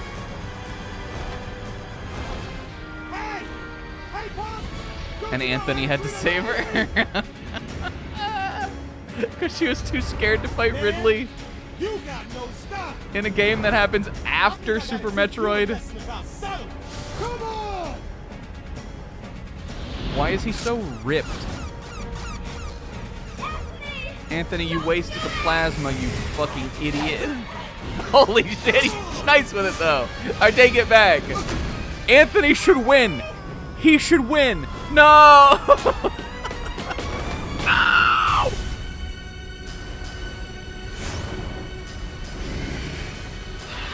Remember me. Alright, now we have our resolve back. And I have the plasma beam now. That's like most of my Samus powers. Which ones don't we have? Other than the power bomb, which we do have, by the way. Well, we have all of them. I think it's just the gravity suit after this. So we are like pretty far in. The gravity suit and the PD. I think that's... Oh, I guess the screw attack must be in this, right? Oh, and the high jump we don't have. Where the fuck is the high jump? Maybe you know what? The gravity suit in this game might also be the high jump. I don't remember that, but that would make sense if it just lets you jump higher too.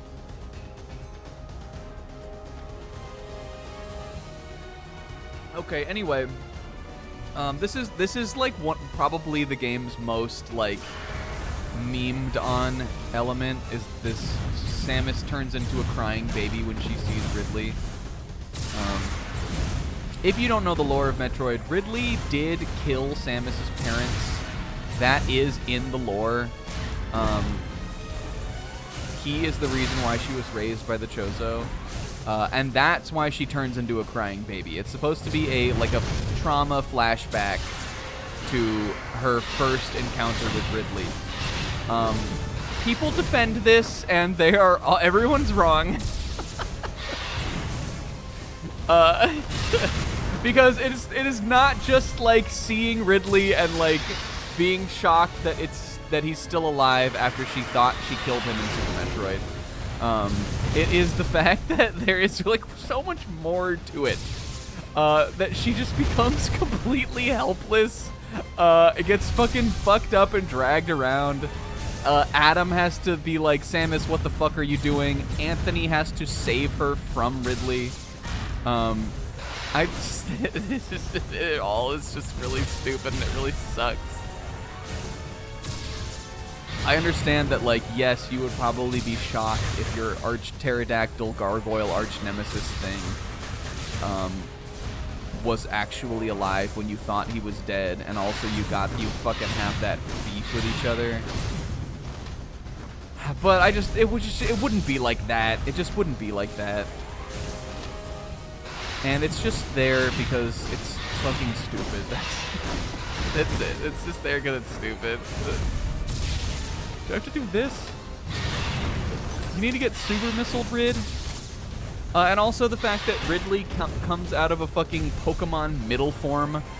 It sucks too. Like, Little Birdie is chill. We like Little Birdie. He is a whole vibe. I put him in the face cam for a reason. He's kind of cute. But the shitty fucking Dollar General Ridley lizard thing, I draw the line there. Ridley should never be that, even for a brief intermediate phase. Ridley should never fucking do like a, oh, which side am I gonna get you from? Oh, which side am I gonna get you from? Mini game battle with Samus. These things that should not be. But look, he's doing the tail slash thing. That's pretty cool. That's like a thing he does. They got the song right. It's not like even a particularly cool version of the song. It's definitely not as good as the Prime ones. Ouch. I will not die to Ridley after what we've suffered. Okay, I guess I died to Ridley. Unless, maybe this doesn't do any damage. Oh shit. Whoops. Samus! Oh, it's canon, right? Yeah, this is the Smash 4 stage. The Zero mission is canon. The other thing, Sis, that you have to know, and this is sort of a fan service thing also. I'm gonna spoil a relatively old game now. You fight Ridley at the end of Metroid, of Samus Returns also. Ridley is not in Metroid 2 for the Game Boy. And I mean, obviously that came out after this. But he appears at Samus's gunship and like fucks with you at the end of that game. Which would mean then that if we're saying that that game is the true story of Metroid told, then Samus fought him in every mission before this one.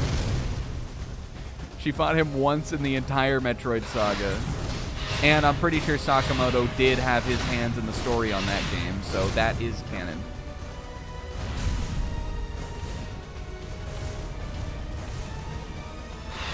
If you count Metroid Prime as being canon, which again, I don't think Sakamoto does. I think you should. But if you want to do this dumb, stupid fight, then it wouldn't make sense. But you fight Ridley, like, how many times is it? You fight him once in Metroid Prime 1, and I think at least twice in Prime 3. It might be 3 times. And that is the real Ridley, even. You don't fight him in Metroid Prime 2. He didn't go to that one. Because it would be stupid if he was there.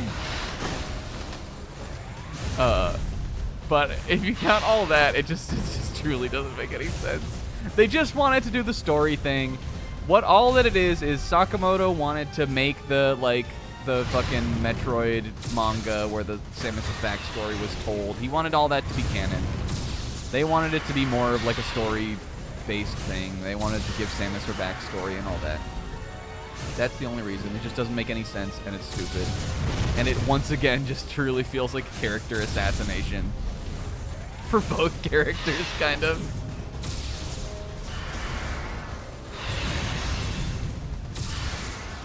And the game is bad. But it's bad for many other reasons, too.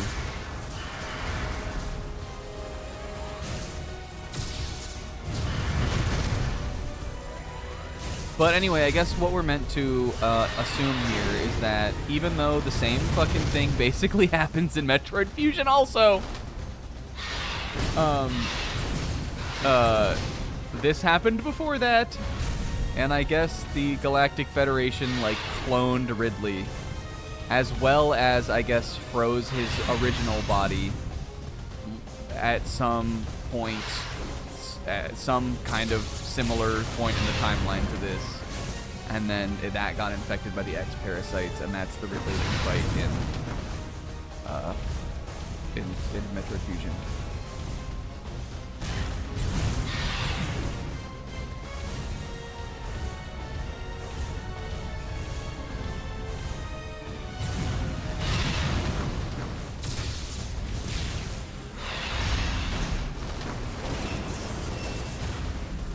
Also, what's up, K-Man? I don't think a Metroid game without Ridley is like a Zelda game without Ganon. He's in most of the games, but, like, you know, he's not in Metroid 2. He's not in Metroid Dread. He's not in Metroid Prime 2. He is in Samus Returns, but, like,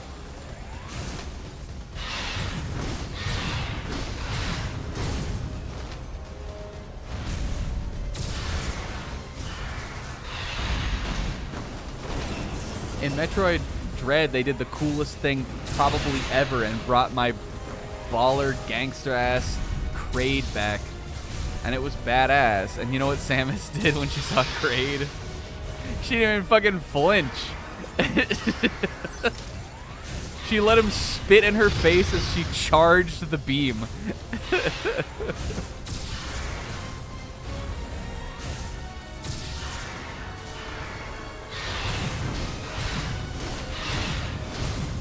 Although Kraid, you know, Kraid obviously doesn't have the same, like, baggage like that, but... Yeah, I mean, in Super Metroid, it's just Ridley and Dragon, isn't it? Aren't they the only two that have the song? One of them's Dragon is the thing, like... I feel like it makes sense to kind of become his theme.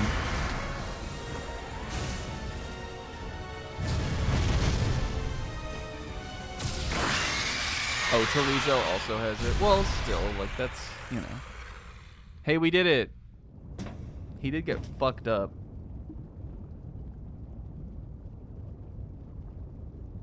He had the green Ridley goop in him.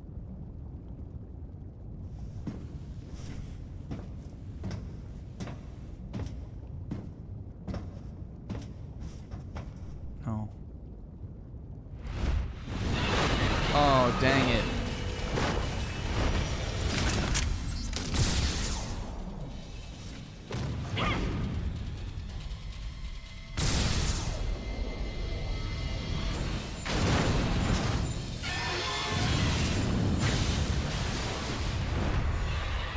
No, you're not getting away. Well, shit. He got away. Maybe we'll fight him again. Oh, we've lost so much. I wondered if Anthony was conscious as he hit bottom. Oh, Samus, don't think that. Unbearable So thoughts fucking welled morbid. up in me, making me want to get as far away as I could. I regretted not being able to protect him. A flashback? And I regretted thinking, even for a moment, that he would betray me. Or fail to come to my aid at the expense of his own safety.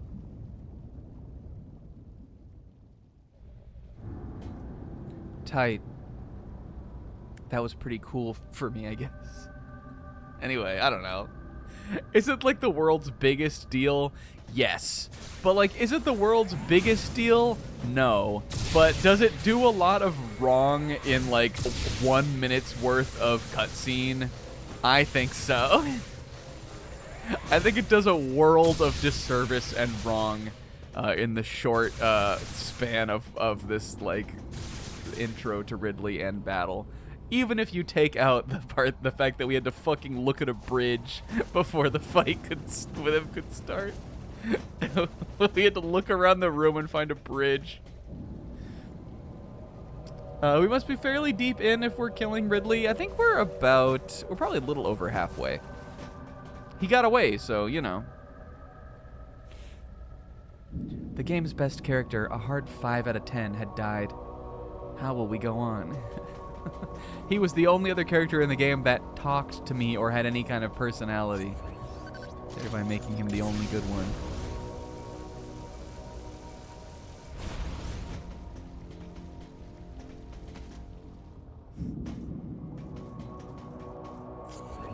Though he did have to save her twice from zoning out during the fight against Ridley. We're way past half? Well, not if we're going to get 100%. Yeah, I guess the Ridley lifespan is little birdie, gross thing, lasers, and then like the laser energy like reforms and like calcifies into Ridley as we know him. He's a 4-stage evolutionary line, and the 3rd stage is an electric current. Yeah, we got a hell of a twofer out of that. Super missiles and plasma beam? That's crazy. We played Adam there. Maybe Samus threw on purpose. Because she was like, he's going to make me fucking fight Ridley without the super missiles and the plasma beam? Are you fucking kidding me? And so she was like, let me just have a trauma flashback real quick. She fakes trauma for the plasma beam. You know what? I would like that characterization better. Let's see. Was this supposed to be a prequel? I think really it is just that they wanted to do a bunch of Super Metroid stuff, and they wanted to do a bunch of Samus's lore stuff.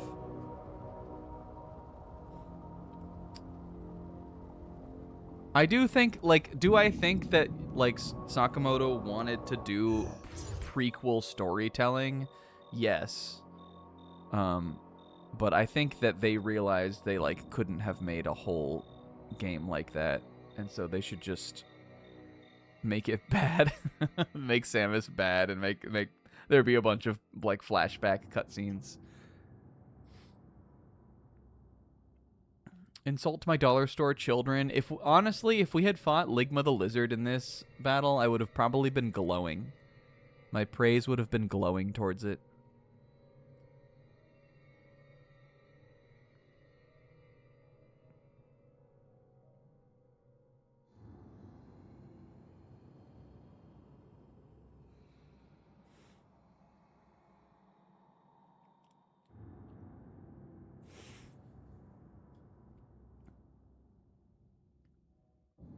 Yeah, I mean, definitely in Super Metroid, Ridley is very much still just one of the bosses. I do think that he always in Metroid has been like the big boss, though. I mean, I guess it's like Mother Brain is like the final boss, but I think in all the Metroids, because he is like the last one that you encounter of like the generals, that he is like the leader boss kind of. I think in the lore he has always been like the second in command. But the Ridley killing Samus's parents lore, that was not, at least I don't believe was not officially canon material until around when Zero Mission came out. That stuff, that like backstory for Samus came out in a comic book that came out with Metroid Zero Mission. And so like I think that is really kind of where they started being like he's a thing now. But also Metroid Prime was out before that, and he's like the big guy in that too. I think it's probably just because he looks cool that he kind of became like the iconic boss of Metroid. I mean, he does look cool. He's definitely the coolest looking one easily.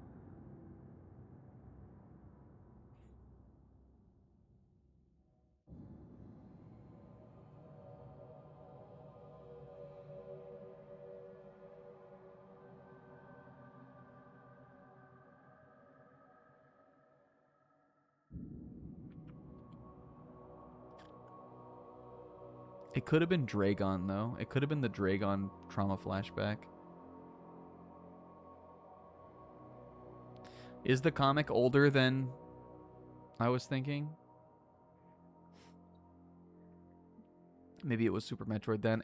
We did get it in Nintendo Power here, for sure. That did run in Nintendo Power. There might have been two. There may have been one that went with Zero Mission and one with Super Metroid then. It was like a manga type comic.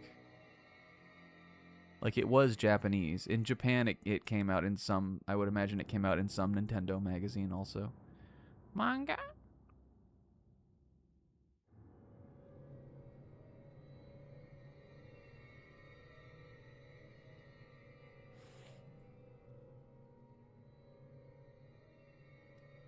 The big takeaway from this is that Vela is constantly threatening people with violence who are rude to Samus and Kyoshika. And Kyoshika Magadori, God bless her.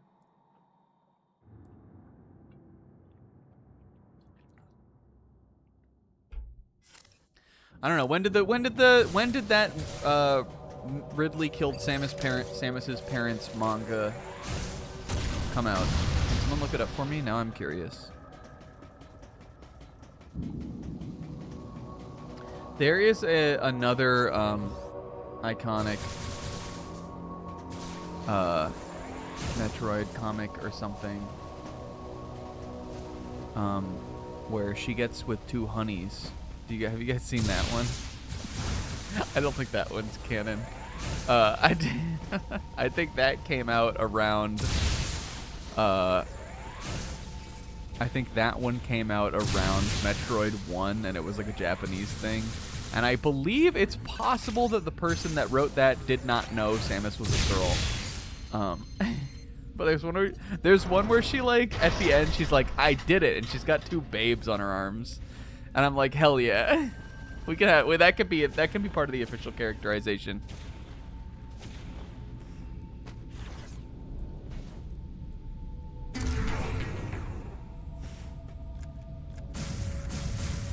Or maybe they were just like, you know, sneaking gay into a piece of media. It has happened and happened before and will happen for the rest of time.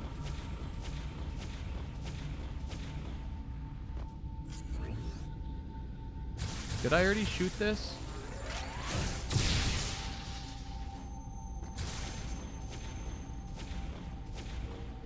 Maybe, yeah. Oh, maybe the backstory was laid out and Zero Mission is the one that did the Ridley angle. I have definitely read the manga. The one that has like Old Bird and all of like that stuff in it. Whichever one that is the one that I'm talking about. But there could have been multiple tellings of the backstory. I would imagine that, like, again, like, within Nintendo's, like, internal, like, designs for Samus, that has long been an element of her character. And it could be in, like, it could be in the instruction books or shit like that. I don't know. When I was a kid, did I read them? No, probably not. Oh, I probably did, but I didn't really absorb anything. But I think of that lore as being from, like, tie-in manga and comics. Which, to be real and honest with you guys, I think personally is an awesome way to present video game lore, because it makes you sound like such a fucking nerd for knowing about it. I do think a lot of Nintendo fans do know that stuff. But like, Sizz didn't know it, and he's played a bunch of these games. When you have to, like, like, some people, you know, people will be like this about, like, any kind of franchise where they're like, oh my god, this info was never in the games, it was just in a fucking comic.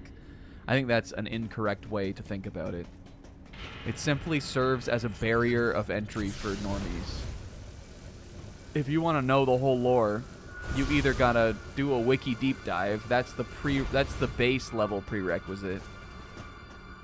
Or you gotta fucking knuckle up and go find some scans online. Kingdom Hearts, same thing. I used to be like that about Kingdom Hearts. I used to think it was stupid that the whole story was in a bunch of random bullshit. Now, I love it. Why? Because it's funny. And when people know all the lore, like, really in depth like that, these days I have nothing but respect and reverence for them. Let's see what it still freezes them also. I just think that's stupid. I think the plasma beam should fucking shred through these guys on a cellular level. It does kill them way faster, though.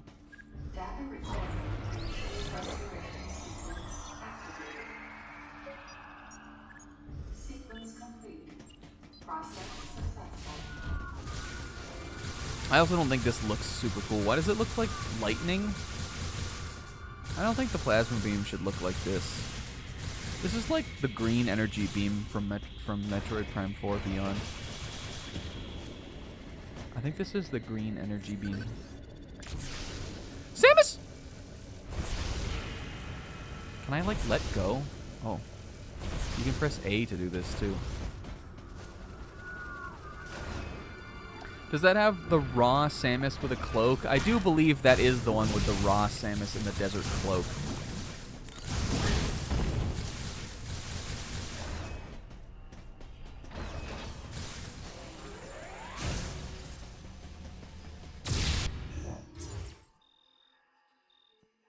Hope the next Metroid separates super missiles into their own missile again. Does Metroid Dread have them combined with the regular missile also? Are they like a charge missile?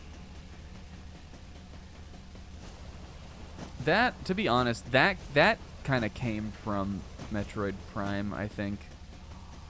Because it's like that in all of those games. Although I guess Fusion really doesn't have super missiles? I could have sworn it did. Huh.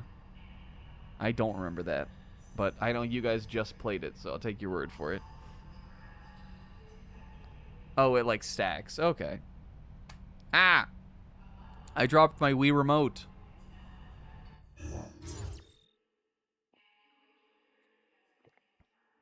Well, there's still some power-ups here, but there's a power bomb door I couldn't open.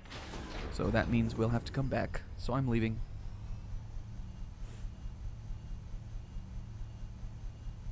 Oh my god, the Zebra Metroid 1 playthrough would go Something so was hard. gnawing at me. Communication with Adam had ceased. From the deleter's point of view, Adam would represent the largest threat. Without question, his life had to be in danger.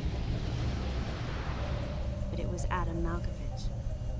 he wouldn't go down easily. The man who has stood in a control Adam would room already and know about put the his deleter. hands behind his back the entire So there's game. no way He would would let never his go down guard to the down. deleter. He'd never get punked by the deleter like If that. that was the case, then why couldn't I reach him? Well, she What was did he talking think to of the Adam Tamal, unfolding but then the situation? comms got And cut what was he off, and planning we to did do see a next? cutscene where like his earpiece like flew across the room. So I think My racing thoughts started to frustrate me. the question now is, did he get deleted or not? I'm gonna blow my nose again.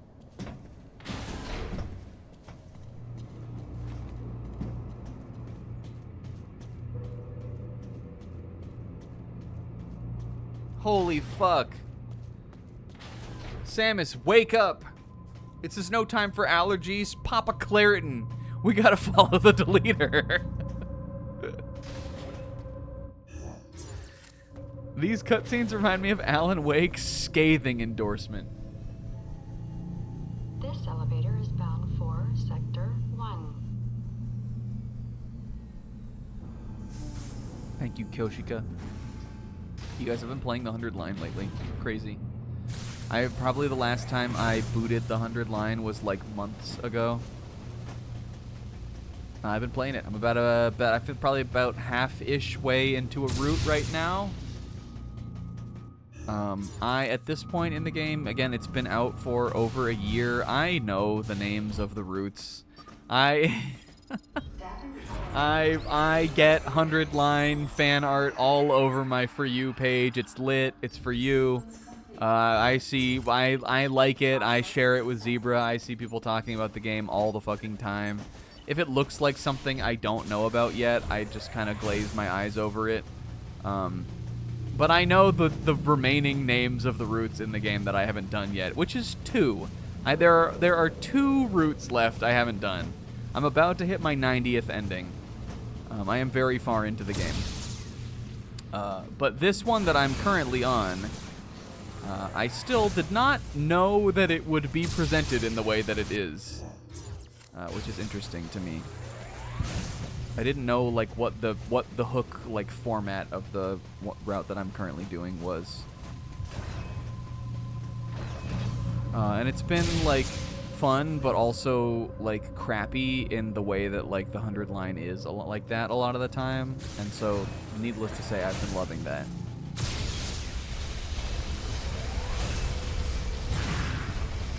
The story has been a lot of fun, and also the way that it's being told by nature of having to fit in the 100 lines like gameplay style sucks so bad. It's awesome. It's extremely cope in the best possible way. Get fucked things. Remember how long it took us to beat those things before? Alright, here we go, baby. Now we can grapple out of here.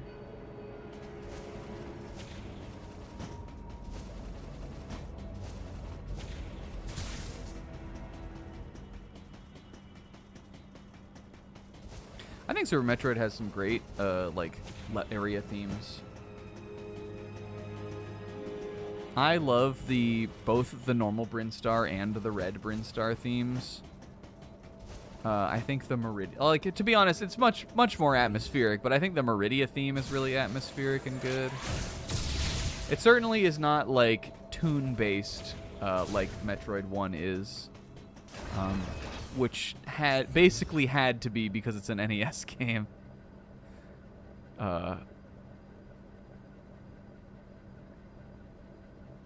I don't know, I think it's great. Yeah, there's the Lower Norfair, obviously iconic song. It's come back in like half of the games in the series. Probably Metroid's most iconic area theme. That's maybe, I guess it's not more iconic than Planet Zebes, but it's been remixed more than Planet Zebes. Or Brinstar, you know, like the Brinstar song from Metroid 1.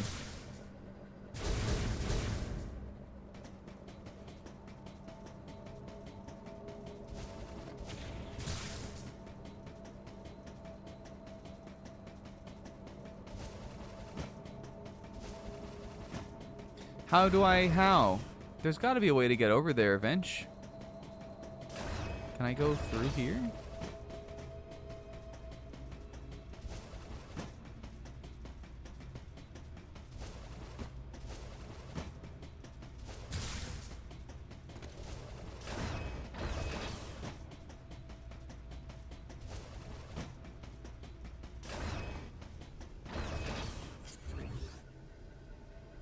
The first time I heard the Lower Norfair theme from Super Metroid was in Magmore Caverns in Metroid Prime 1.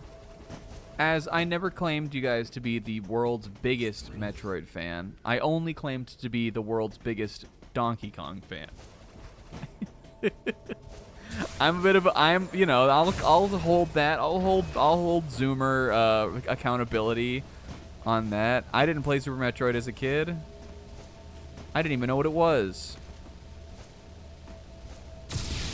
I didn't hear the red Brinstar theme until Metroid Prime 2.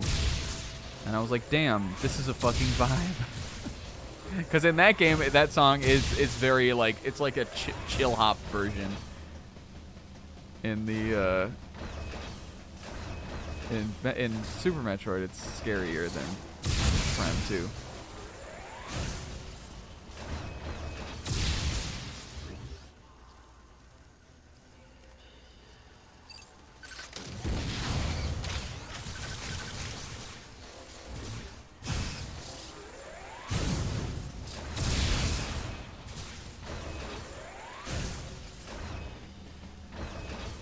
Okay, well, what the heck?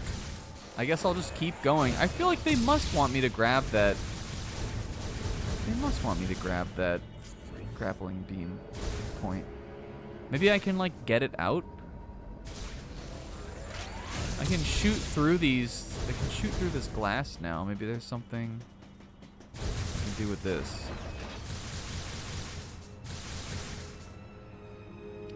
Games where you would get stuck, so anything after those areas feels like so late game. Yeah, I feel that. I don't know if I have an example immediately, but that's real. That was real.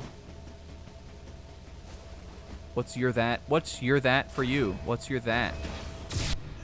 Okay, was there another way that I could, like, go? Because, to be honest, I think if we have to go back through here again, I'm going to kill myself. I know... I know there is at least that one power up over there that we can get now, and this is 100%. But I don't ever want to go back through that part of the map over on the left. Not after the first session.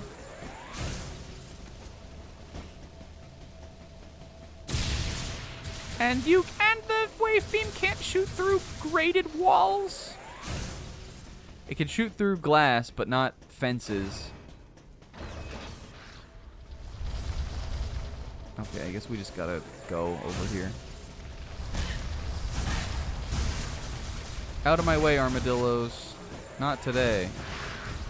I got a runny nose, and I gotta go catch the deleter. I had a runny nose, and also I had to pursue the deleter.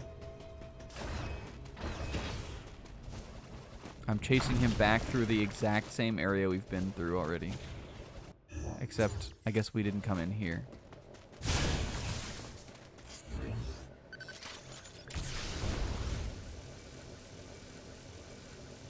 I'm trying to think of, like, when I was a kid, I had a lot of game guides. I was a big strategy guide kid.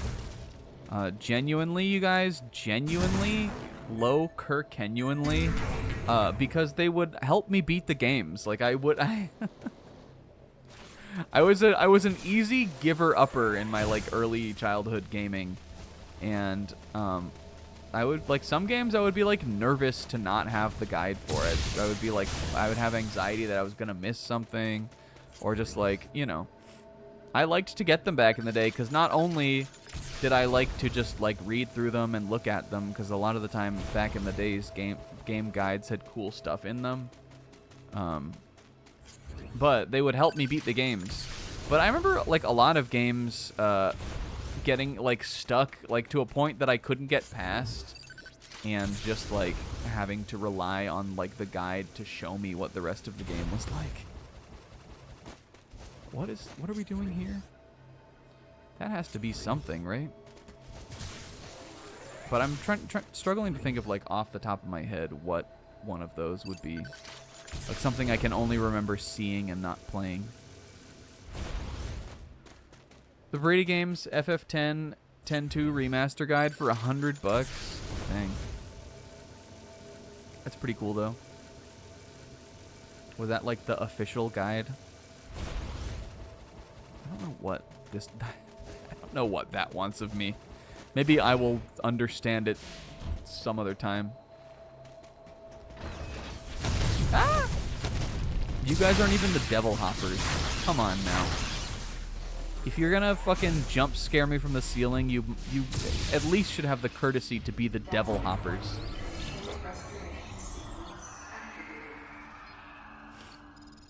Sequence complete. Process successful.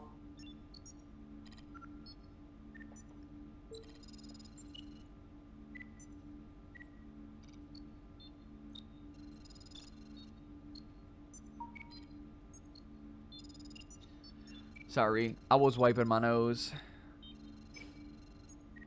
One time when I was a teenager, friends bailed from summer school, and I just walked to your house.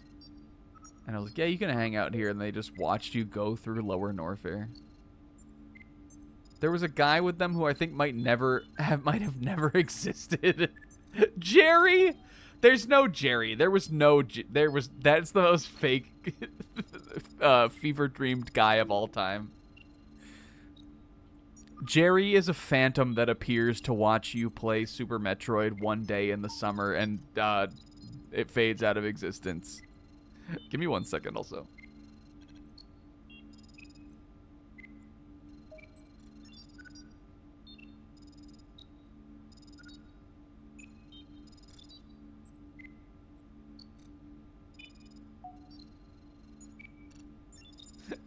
Even I can tell you there was never a Jerry. Yeah, Kingo, there's no way there was Jerry. He didn't exist. Jerry couldn't even comprehend that there was Super Metroid. He was like, I am an eternal being. I simply fade in and out of existence and have done so through all of time. He had no concept for Norfair, much less in Lower Norfair that there would be different parts of the area. He had no concept for the idea of there being two different songs for the areas, or that you had to go back there to fight Ridley. Jerry was an elder god. What the fuck am I looking at now? Probably just this, right? Oh shit, he deleted the console. Oh god, he deleted all over it. Any objections, Adam? Boo! Samus, you have not earned this. Okay, so people point to this as like, well, look though, she takes her authority back. Trust me, Sis, I've played the game. Trust me, Sis, I've played the game. Adam will authorize more power-ups later on. This means nothing. This is worth nothing. But yes, Samus did choose to put her own space jump and screw attack online. And do a little quip about it. It's better than nothing, I guess, but it's pretty bad. I think it rings pretty hollow. This is fun though. Look, we got the space jump. Space jump and screw attack together. Yeah, she put them both online. She said, we're speed blitzing the end of this game.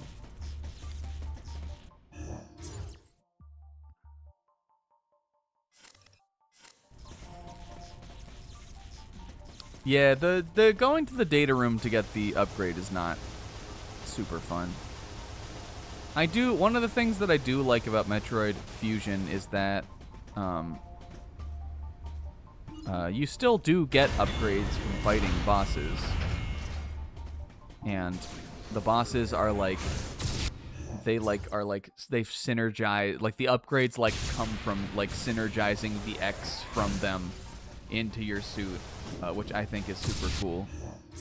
It's like a fun like story and gameplay idea.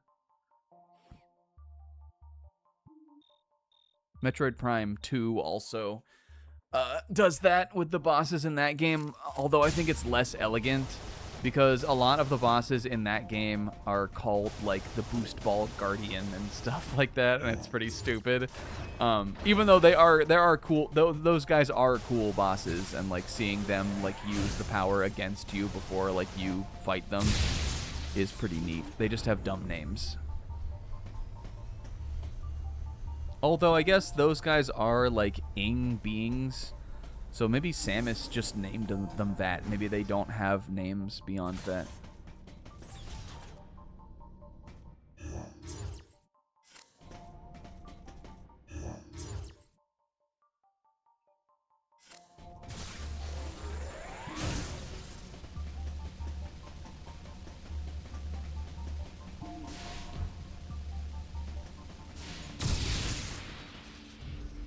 I also think, in general, from hearing Will and Sis talk about Metroid Fusion, I think I'm a lot more positive on that game than both of those two were. However, to be honest, I did play it, like, that was the second Metroid game when I was getting, like, super into the series that I played. So I'm sure there is some level of that to it. It definitely is one of the most linear games in the series. And I think some people don't I think some people don't remember how linear it actually is. But when I play that game, I like to just blast through it and not give a fuck about the pickups, and just like have a fun time, like trying to fucking DPS race the bosses to death, and just like, you know, just like kind of like crunch through it in like a couple sittings. It's like the way that I usually have the most fun playing that one.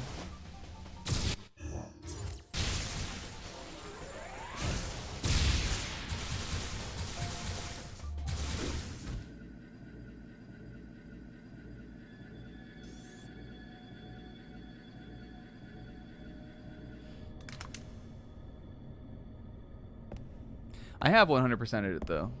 I think I only did it once though. I've probably done it twice. I did it once in my childhood, definitely, and I think I did it again when it came out on the 3DS. As part of the 3DS Ambassador program, which I was a part of.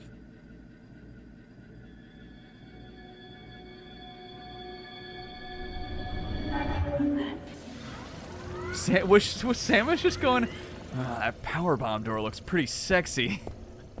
Am I authorizing my own shit now, or what are we doing? Oh!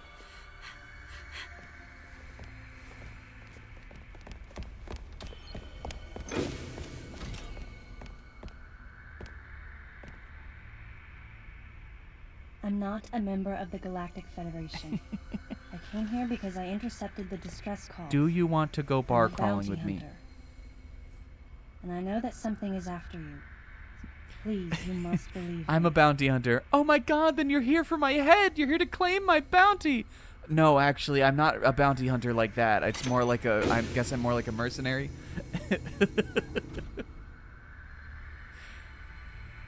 Thank you. I'm actually not 100% on what bounty hunter means. I'm Samus Aran. Oh.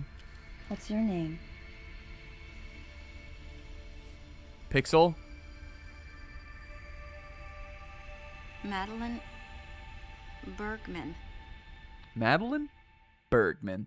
Behind closed doors, Haiji the Kino. Galactic Federation was trying to create a special forces unit composed Put your of arm on her, bioweapons. Samus. That would be so fucking funny. In order to make it happen, they were attempting to create an organization modeled after the space pirates, with the Zebesians at the center. But because of a certain presence, the life forms became ferocious. We were no longer able to control them. By a certain presence, she must have meant Ridley. So you sent She's out so the distress fucking signal, shiny in these even though cutscenes. it endangered your life? I had to. I felt there was a real danger here, that if left as is, the Zebesians would continue to evolve and resurrect as real space pirates. If that danger was real, then the risk of withholding information to protect herself was too great, clearly. You said that And out yet, loud. Wasn't she the Dang one it. who set the facility's system to self-destruct? In silence, I praised her courage and sense of responsibility. At the same time, her argument had some holes. She had some flaws. Say that the Zebesians, under Ridley's influence, became super aggressive. would that really lead to the resurrection of the space pirates? Without a malicious force to lead them down that path, wouldn't they continue to merely follow their instincts, ultimately becoming no more than a swarm of feral creatures? She's in the Mind Palace for it was sure. clear that the Galactic Federation was ready to consign their enormous mistake to oblivion. And that's why they sent a deleter. And as for Madeline and others who knew the secret? But wait. There was another inconsistency. I feel like Samus is now implying that there are multiple deleters. Like, deleter is a class. Why go to such lengths at all? With just a small flexing of the Galactic Federation's military force, they should have been able to destroy a They could have facility blew this of whole scope shit and up. ease. Why did we So even why come didn't here? they?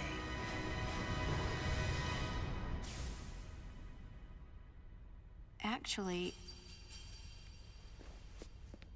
there was an even more dangerous plan. Come with me. Oh, we're besties now.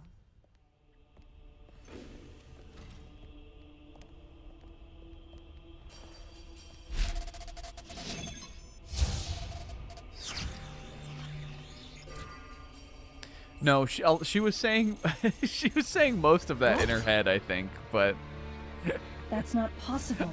maybe the part that was Metroids were important for terminated Madeline to along with respond to. Zebes. Yes. Holy shit. And the last of them, the baby, The baby. met its 8. end above my head. Zebra, are you awake? You're Samus Aran, right? The one who annihilated the space pirates? Metroid remnants were attached to your suit when you returned from Zebes. They were reproduced from a piece of cell structure salvaged by the Federation, and they are in this facility.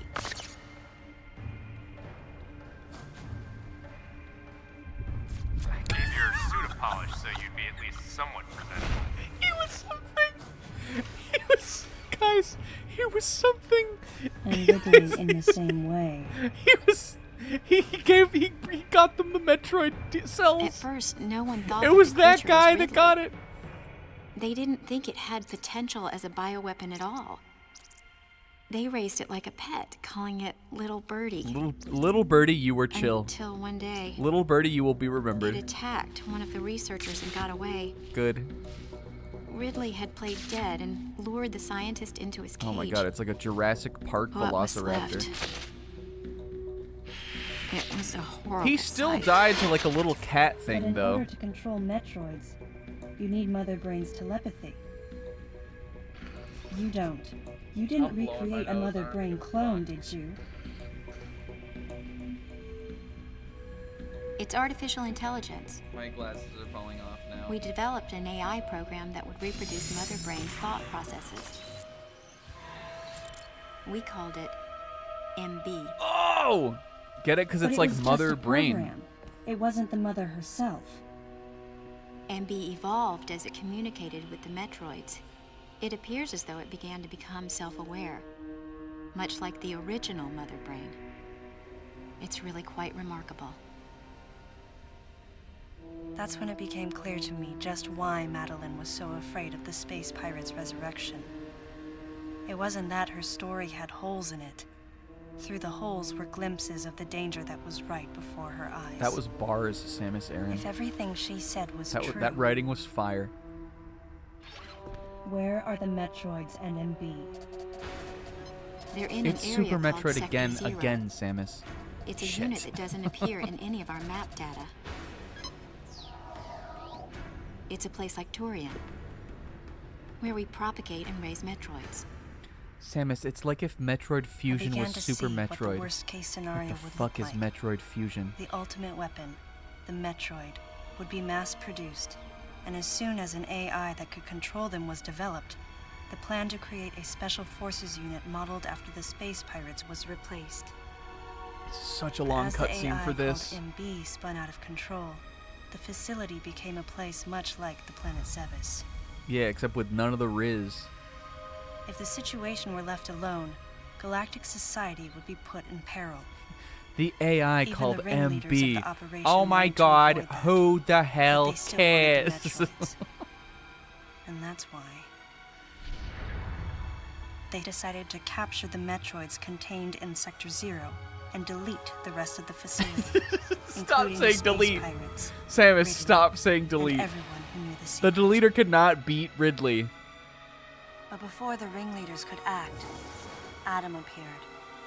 Adam might have known or suspected the truth about the facility from the beginning. Regardless, since the ringleaders were members of the Galactic Federation, they could no longer act recklessly. And so a deleter was installed as a member of Adam's team to destroy evidence and plan each subsequent move. But having me added on as a member must have disrupted the Galactic Federation's plans. I guess. What do we really do, Samus? Madeline, thanks for telling me all this. I've got to destroy the Metroids and I guess we NB killed in some Sector Zero. Sebezians and Ridley. You have to remain hidden. We killed that fucking trilobite thing. That guy was probably could have done some damage. Don't worry. The Galactic Federation CO, who's here now, will help you. You're safe. Aw. Does that CO that happen was an to be artificial Commander Adam Malkovich? Is that CO going to defeat the AIMB? Samus takes her hand back off of Madeline's shoulders. Alright, just sit here. I'll figure this out. Metroid. Adam. The real baby. leader of this Oh operation my is God! Commander Malkovich. I can't believe that he's here.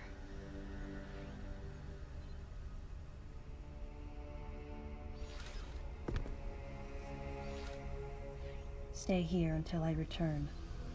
Why is this being flashed? I hate when any story or game does this. We could have just seen this. Why are we flashing back to this? This was the scene we just left.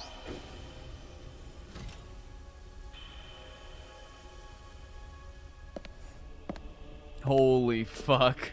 The aura. Hockey crackling at his feet as he walks out. Madeline, look out. It's the digger deleter.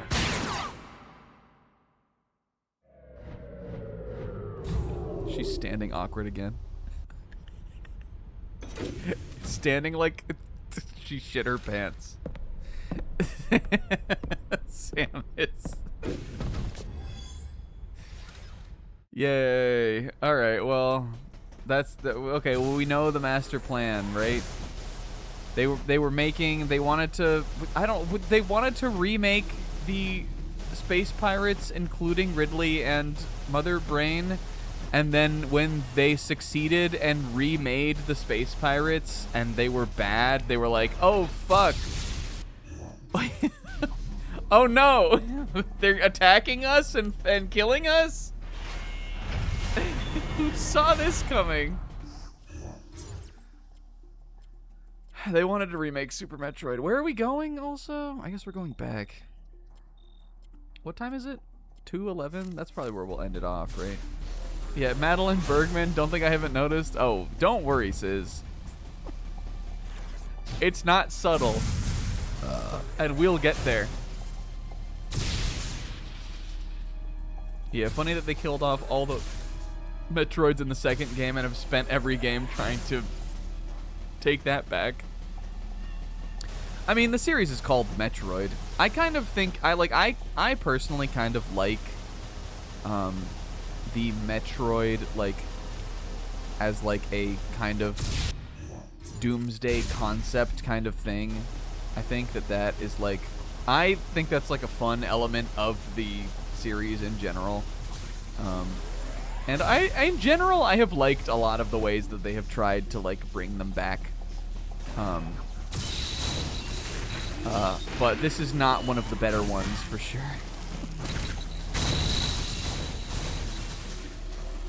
And to be fair, I mean, Samus spent a whole fucking adventure eradicating all of them. Did you guys know that, I guess this is in Metroid Dread, so I'm sure everybody knows, that, the current lore is that the Chozo created the Metroid to, was that in Metroid Fusion also? The Chozo created the Metroid to combat the X? That's, the current lore for, what they are. They are, bioengineered. I know that like that is, I think it's to some degree Infusion, but Samus Returns has like a bunch of more lore to that, and then that became sort of the basis of the story for Dread with the like I forget what they're called, Raven Beak's like Chozo faction, the fucking Merklin or whatever they're called. Those guys, that all of that, if you like beat, I think if you have to 100% it, if you beat Samus Returns, that is like the first like element, like time that lore gets really explored. There are some like additional like data things, because Samus Returns is like the game about the Metroids, so I think that they wanted to kind of tie that lore in, and then Super Metroid takes, or Metroid Dread takes that and then moves forward with that from like the current point of the story. But the Chozo created them is the current lore. Yeah, that game really should get a port. To be fair, like, again, I think Samus Returns is worth playing. It is very much like worse Metroid Dread, though. It is cool to have a remake of Metroid 2, because Metroid 2 is a cool game, and the Game Boy version, although I like Metroid 2 on the Game Boy, I think that game is pretty, like, certainly novel and pretty interesting. It is definitely the series' hardest game to go back to, so, you know, it's cool that there is, like, a remade version. But if you have played AM2R, which I actually have not, and I don't know why, but I just never did it. Again, that came out in the era where I didn't play games. If you have played AM2R, and you've played Metroid Dread, then I'm not sure how much value there really is in Samus Returns. But it would be nice to see it on something. I also, like, desperately need to go to the bathroom, and I know that the stream is almost over, but I'm gonna do that and I'll be right back. Continue talking, and it'll be like 1 or 2 seconds.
bitch.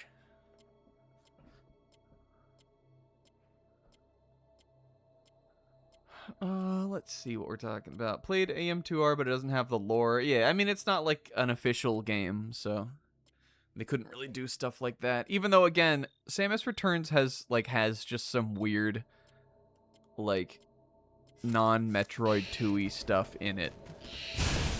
Like Ridley. It has some remixes of, like, other... I think it has a remix of the Super Metroid Lower Norfair, like, song, which is silly, considering that game doesn't even take place on the same planet. But, like, yeah, so it has just, like, some weird, like, fan service stuff like that, too, but... There is lore, yeah, Metroid 2-y. Metroid 2-y implies the existence of Metroid Kazooie.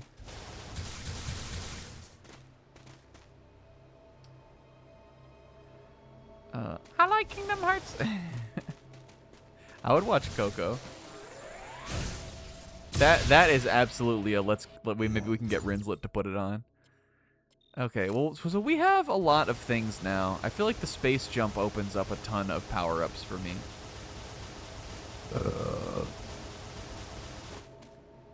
If Kazooie were here, she would never let Samus be acting like this. But even still, like, we probably still want to wait until we have all the power-ups before we even try, like, going back through here. She would have clocked Adam immediately, and then Samus would have, like, cracked a little Samus chuckle. Kyoshika Magadori would have shown up and gone, 2 arms! And then all 3 of them and Madeline Bergman would have, like, gone out to get coffee. It would have been a way better game, just beautiful. Let the deleter do whatever he wants. Who gives a fuck, Samus? Nobody cares. Let him delete it. Just let him delete it all. We don't want this shit to happen. Who cares if the Galactic Federation salvage the fucking...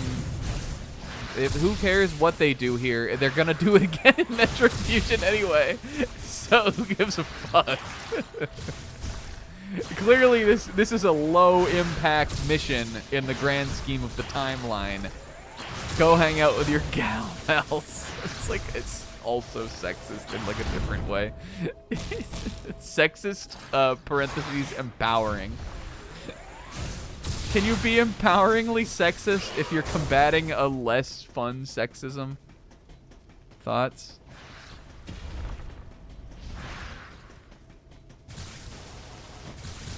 If you're overwriting boring sexism with fun sexism, is that better? You guys want to know a Metroid game that really does not have Metroids in it? A little game called Metroid Prime 4. Holy fuck, he's back! Well, we can't. This has to end. We have to defeat this. This thing is stronger than Ridley. We have to defeat this guy before the end of the stream today, so this is definitely something to do.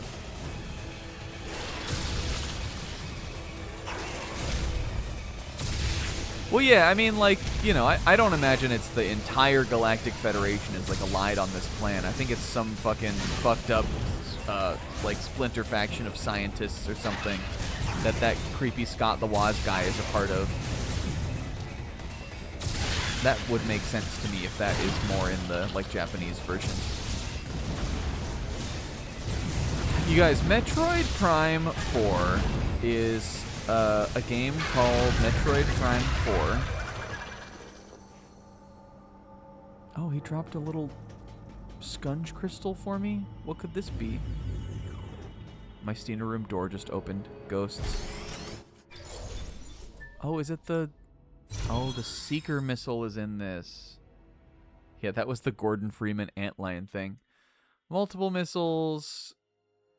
Okay. The Seeker missile is from Metroid Prime 2. But it's in this. I think it... Is it called the Seeker missile in Metroid Dread? I don't remember. But there's a Seeker missile-like power-up in that, for sure. Yeah, Dread... Well, like, I mean, Dread... Dread doesn't have... It doesn't have Metroids, but, like, you know, without giving away too much, there's still very much, like, a Metroid presence felt in that, I think. We can go outside this room, houses. I don't know. I still don't think I can get up there.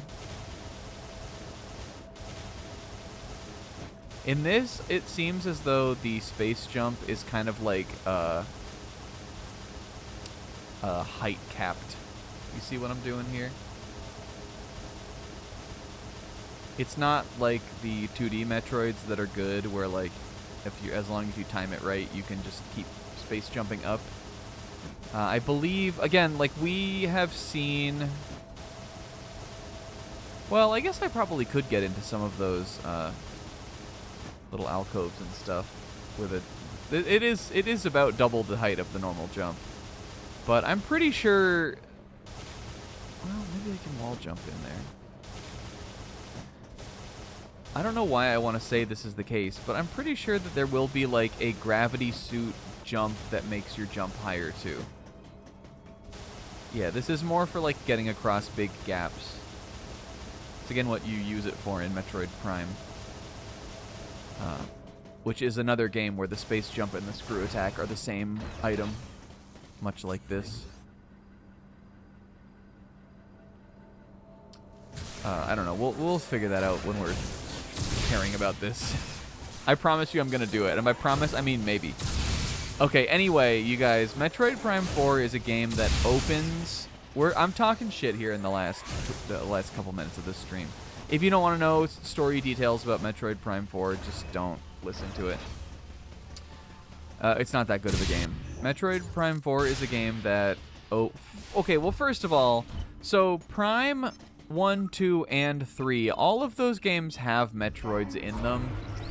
One of the less good things, I think, about the Metroid Prime series is that Metroids are, like, super dinky in those games. They're small. That you can, like, in Prime 1, you can just, like, kill, like, you just kill them. You don't even have to freeze them. You can just, like, shoot them and kill them. I think you can kill them, like, if you let them get, you know, like the thing, you let them get on you and you can, like, bomb them off. You can do that in some of the games. I think in Prime 1, you can just, like the bombs kill them. Like, you can kill them with the normal morph ball bombs. And if you do a power bomb, it fucking obliterates them. So they're, like, not super cool, honestly. They're around... obviously, like, Metroid Prime is a thing in Prime 1, so, like, that is, like, a mutated Metroid, and that's the final boss. So that still is, like, a dangerous presence. But then in 2 and 3, they're just, like, I don't know, they're just, like, around. They show up, and and a cutscene plays, and it's like, oh, shit, here's some Metroids, and you just fight them. But, so, in Prime 4, Sylux, who is ostensibly the main villain of the game. It's the first game in the Sylux saga that hopefully doesn't happen.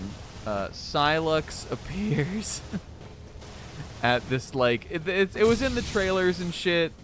They showed it in, like, before the game came out. Sylux, like, shows up and he gets this artifact thing. And he shows up with, like, these Metroids, like, posting up with him.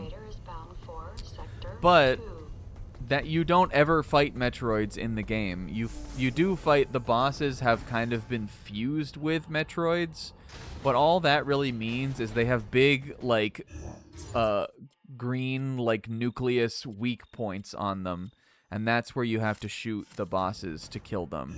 And I guess that's them being, like, spliced with Metroids.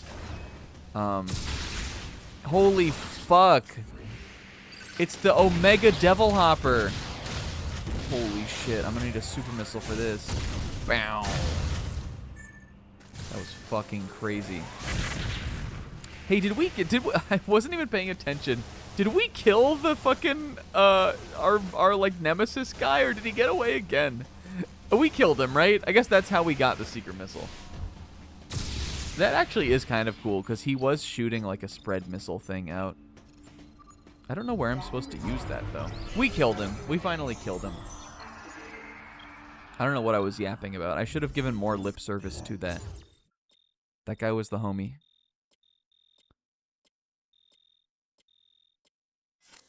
Anyway, okay, so Psylocke shows up in the beginning with some Metroids, but you never see Metroids again, really.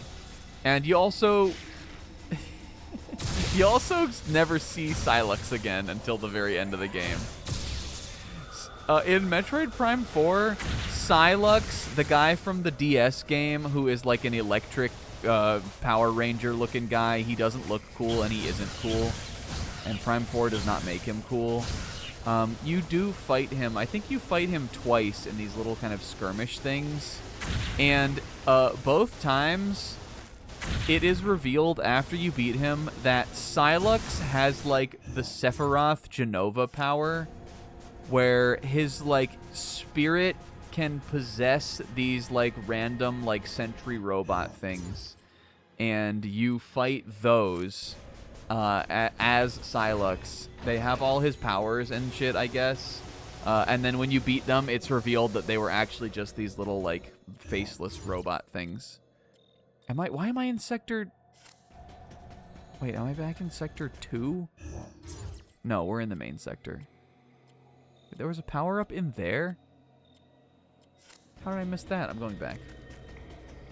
So, like, that's funny and all. Like, whatever. That's, like, kind of, you know, that's kind of funny.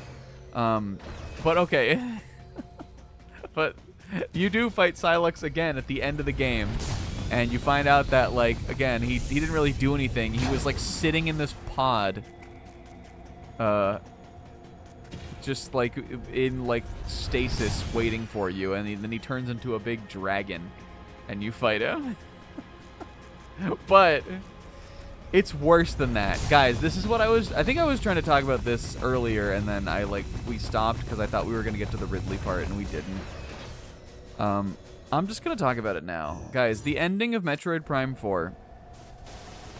So, the whole game, you have your like, Galactic Federation trooper guys. The Marvel Dialogue guys. Miles McKenzie, the GOAT. You have this guy called Tokabi, who's like a sniper. People act like he's interesting, but he is not interesting. But he's like the stoic one. And then you have Armstrong and the girl. Armstrong is this, like, captain guy, and then he has, like, a little sidekick. Oh, and there is also, like, a Marvel robot. There is, like, a comic relief robot guy. I'm not making this up. And he is a guy, too. He is, like, an android robot thing, and he makes funny robotic observations. But so anyway, those are your guys. At the same time, also, because it is like a Metroid Prime and they want to give you, like, the lore files of the, like, alien race of the planet to discover, there is this plot where the alien residents of the planet that you're on are it's basically revealed that the alien residents of the planet you're on all, like, died out. They are dead. They communicate with Samus from, like, the psychic beyond. And the reason they died is because they were fucking stupid. The reason they died is because they basically built technology, and it turned out technology was bad. So that's when they discovered the green energy or something. But get this. The green energy, also, I think they, like, transmuted it into themselves or something. I don't remember why they did this, but they did it. And they turned themselves into these, like, monster things that you fight the whole game. So the alien race, like, killed themselves for no reason, basically. They're stupid. They're, like, not that interesting. And the whole thing that they want you to do is they want you to get this, like, seed and, like, take it off the planet or some shit. It's like the seed of their great wisdom or, like, their great tree or some shit.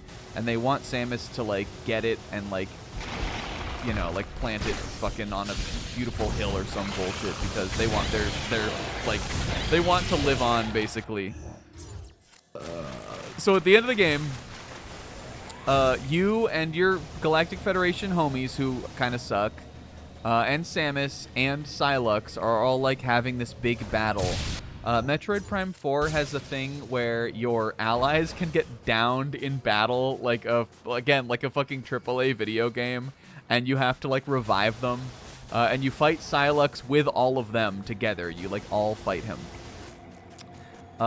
Then you beat him, and then he does like a big fuck you blast where like the whole like tower thing that you're like fighting him on is like gonna explode or something. Like it's going down.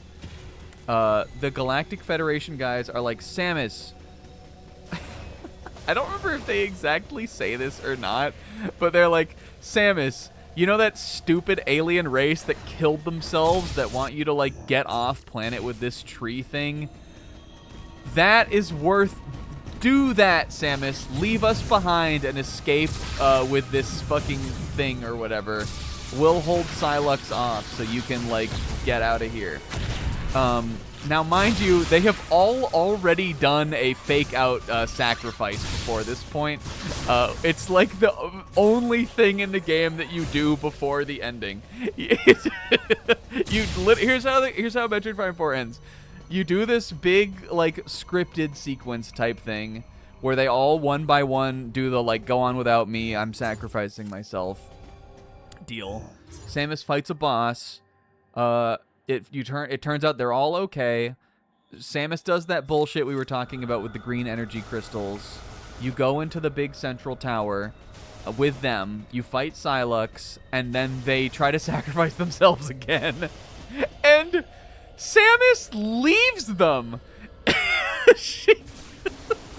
The Galactic Federation troopers, the guys that you are like, you know, like you all like wind up like going through a time rift to this like deserted planet together. Like you're not necessarily there to save them, but like the whole mission really like there's sort of two missions happening at the same time. There's that, and there's the stupid quest from the dead aliens.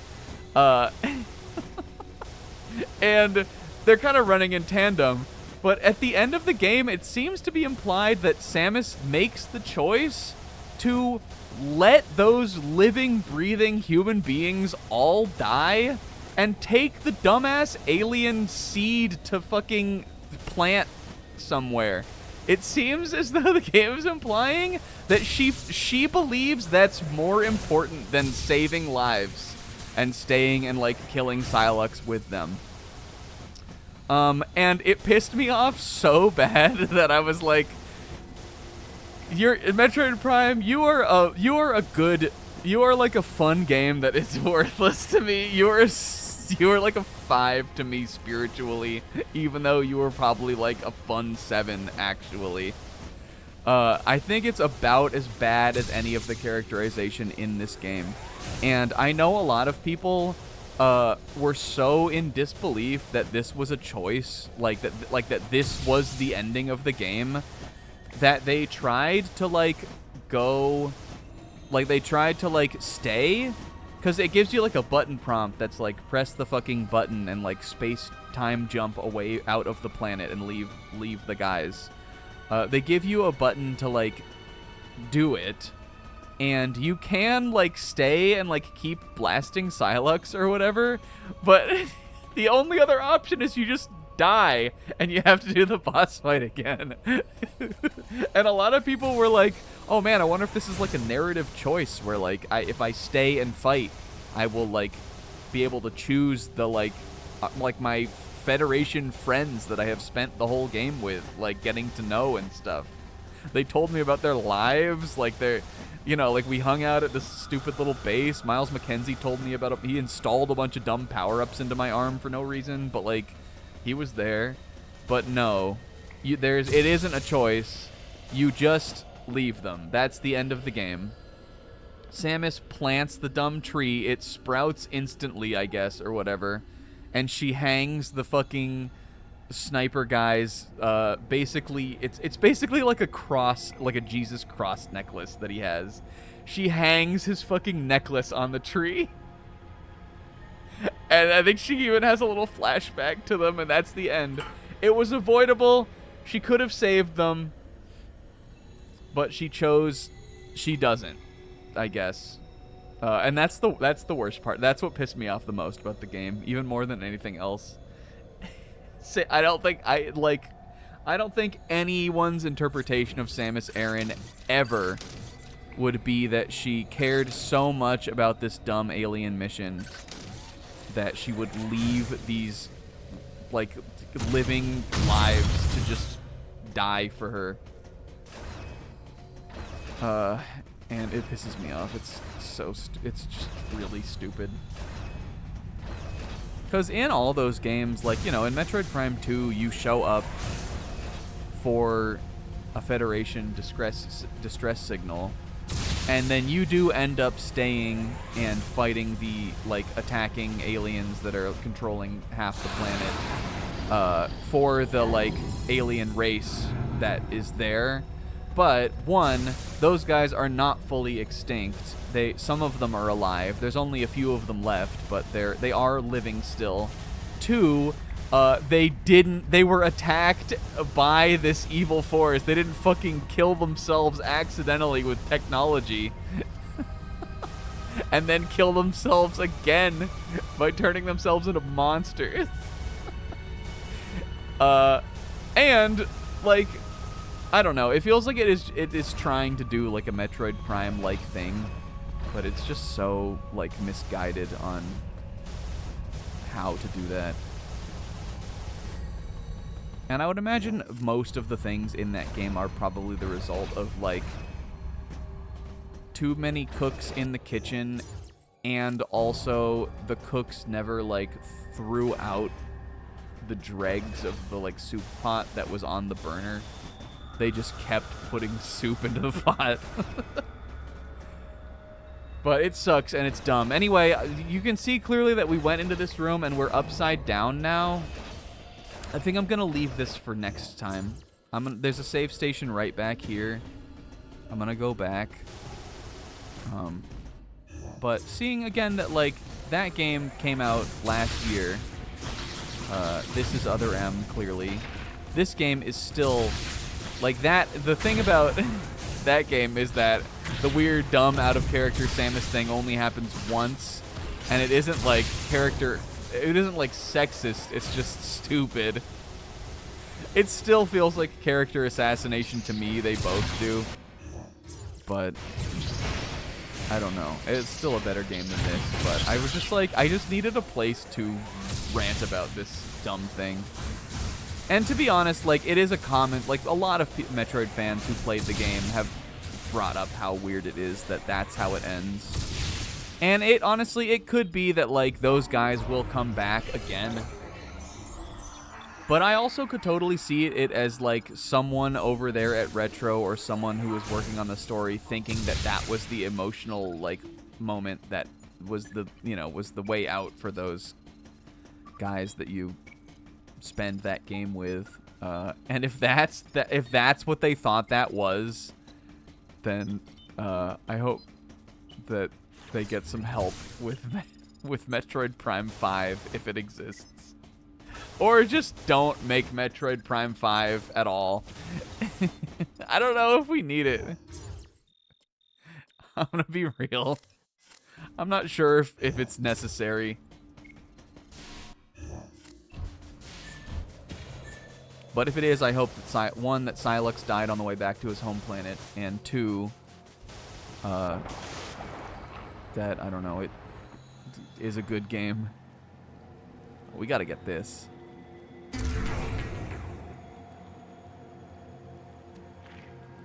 Again, I'm pretty sure they want me to have some sort of gravity suit to do that. But, fuck them. I don't need gravity. I've never believed in it, and I still don't.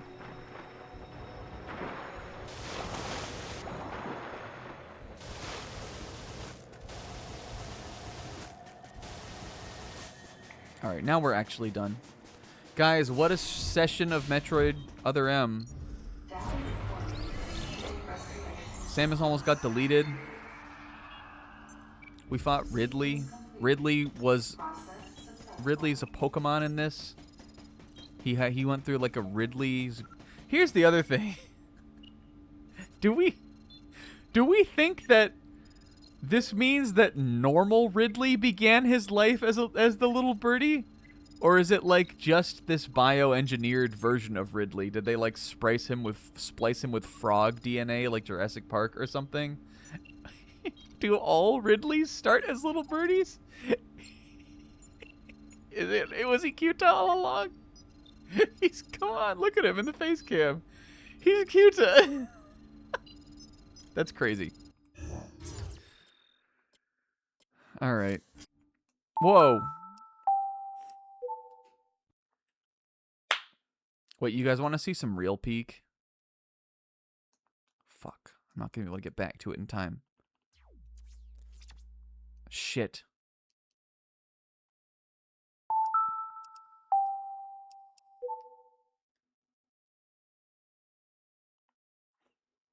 I'm going to show you guys a real good game.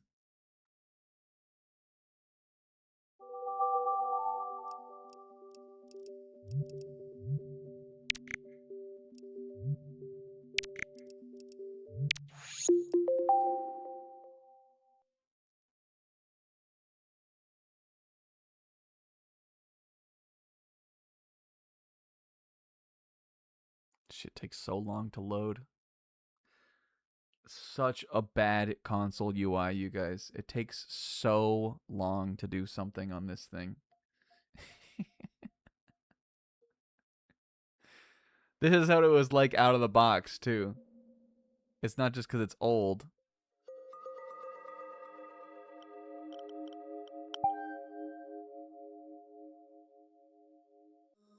Here's a real fucking video game that you play with the sideways Wii remote. Real fucking games. Guys, thank you for watching. Thank you for tuning in to me for this. We probably are pretty close to done. Like, I don't know if we have just one more session of story. But it's probably fairly close to it. Like maybe 2-ish. Again, I'm fucking with you guys. It is 100%. We are going to be getting 100%. There's no way I wasn't going to do that. I've never done it before. We will be doing that. At least I don't think I have done it before. So, you know, it doesn't have to be, like, wrapped up. Like, we don't have to do, like, a long one to finish the story, you know? God, remember this game? This is a good playthrough. This is a fun one. I'm declaring Other M as a spiritual successor, to this project also. Da, da, da. Da, da, da, da, da, da. Da. Remember this part? Da, da, da, da, da, da, da, da, da. Wario. Da, da, da, da, da, da. Wario. Yeah, we'll leave it off on this. Did you know? Deep, dark icons here. That's where me and Sis came from. Me and Sis. We have a BTTV of this. We have this. We still post it. We have this on BTTV. The spy fruit. That's what me and Sis is. Guys, thank you for watching Other M. I big appreciate it. Great session again. Funny stuff back there, SpongeBob. I'll see you on Sunday for Grandia. Hopefully my sniffles are gone by then. It's really, just so annoying to have sniffles when I'm trying to stream. Hell yeah. Have a good weekend. And I'll see you next time. Thank you to... We had a Zebra resub. Thank you to Zebra for the resub. We also had some stream streaks and some good stuff like that. Thanks to everybody else for hanging out too. Catch you next time. Peace. Mario.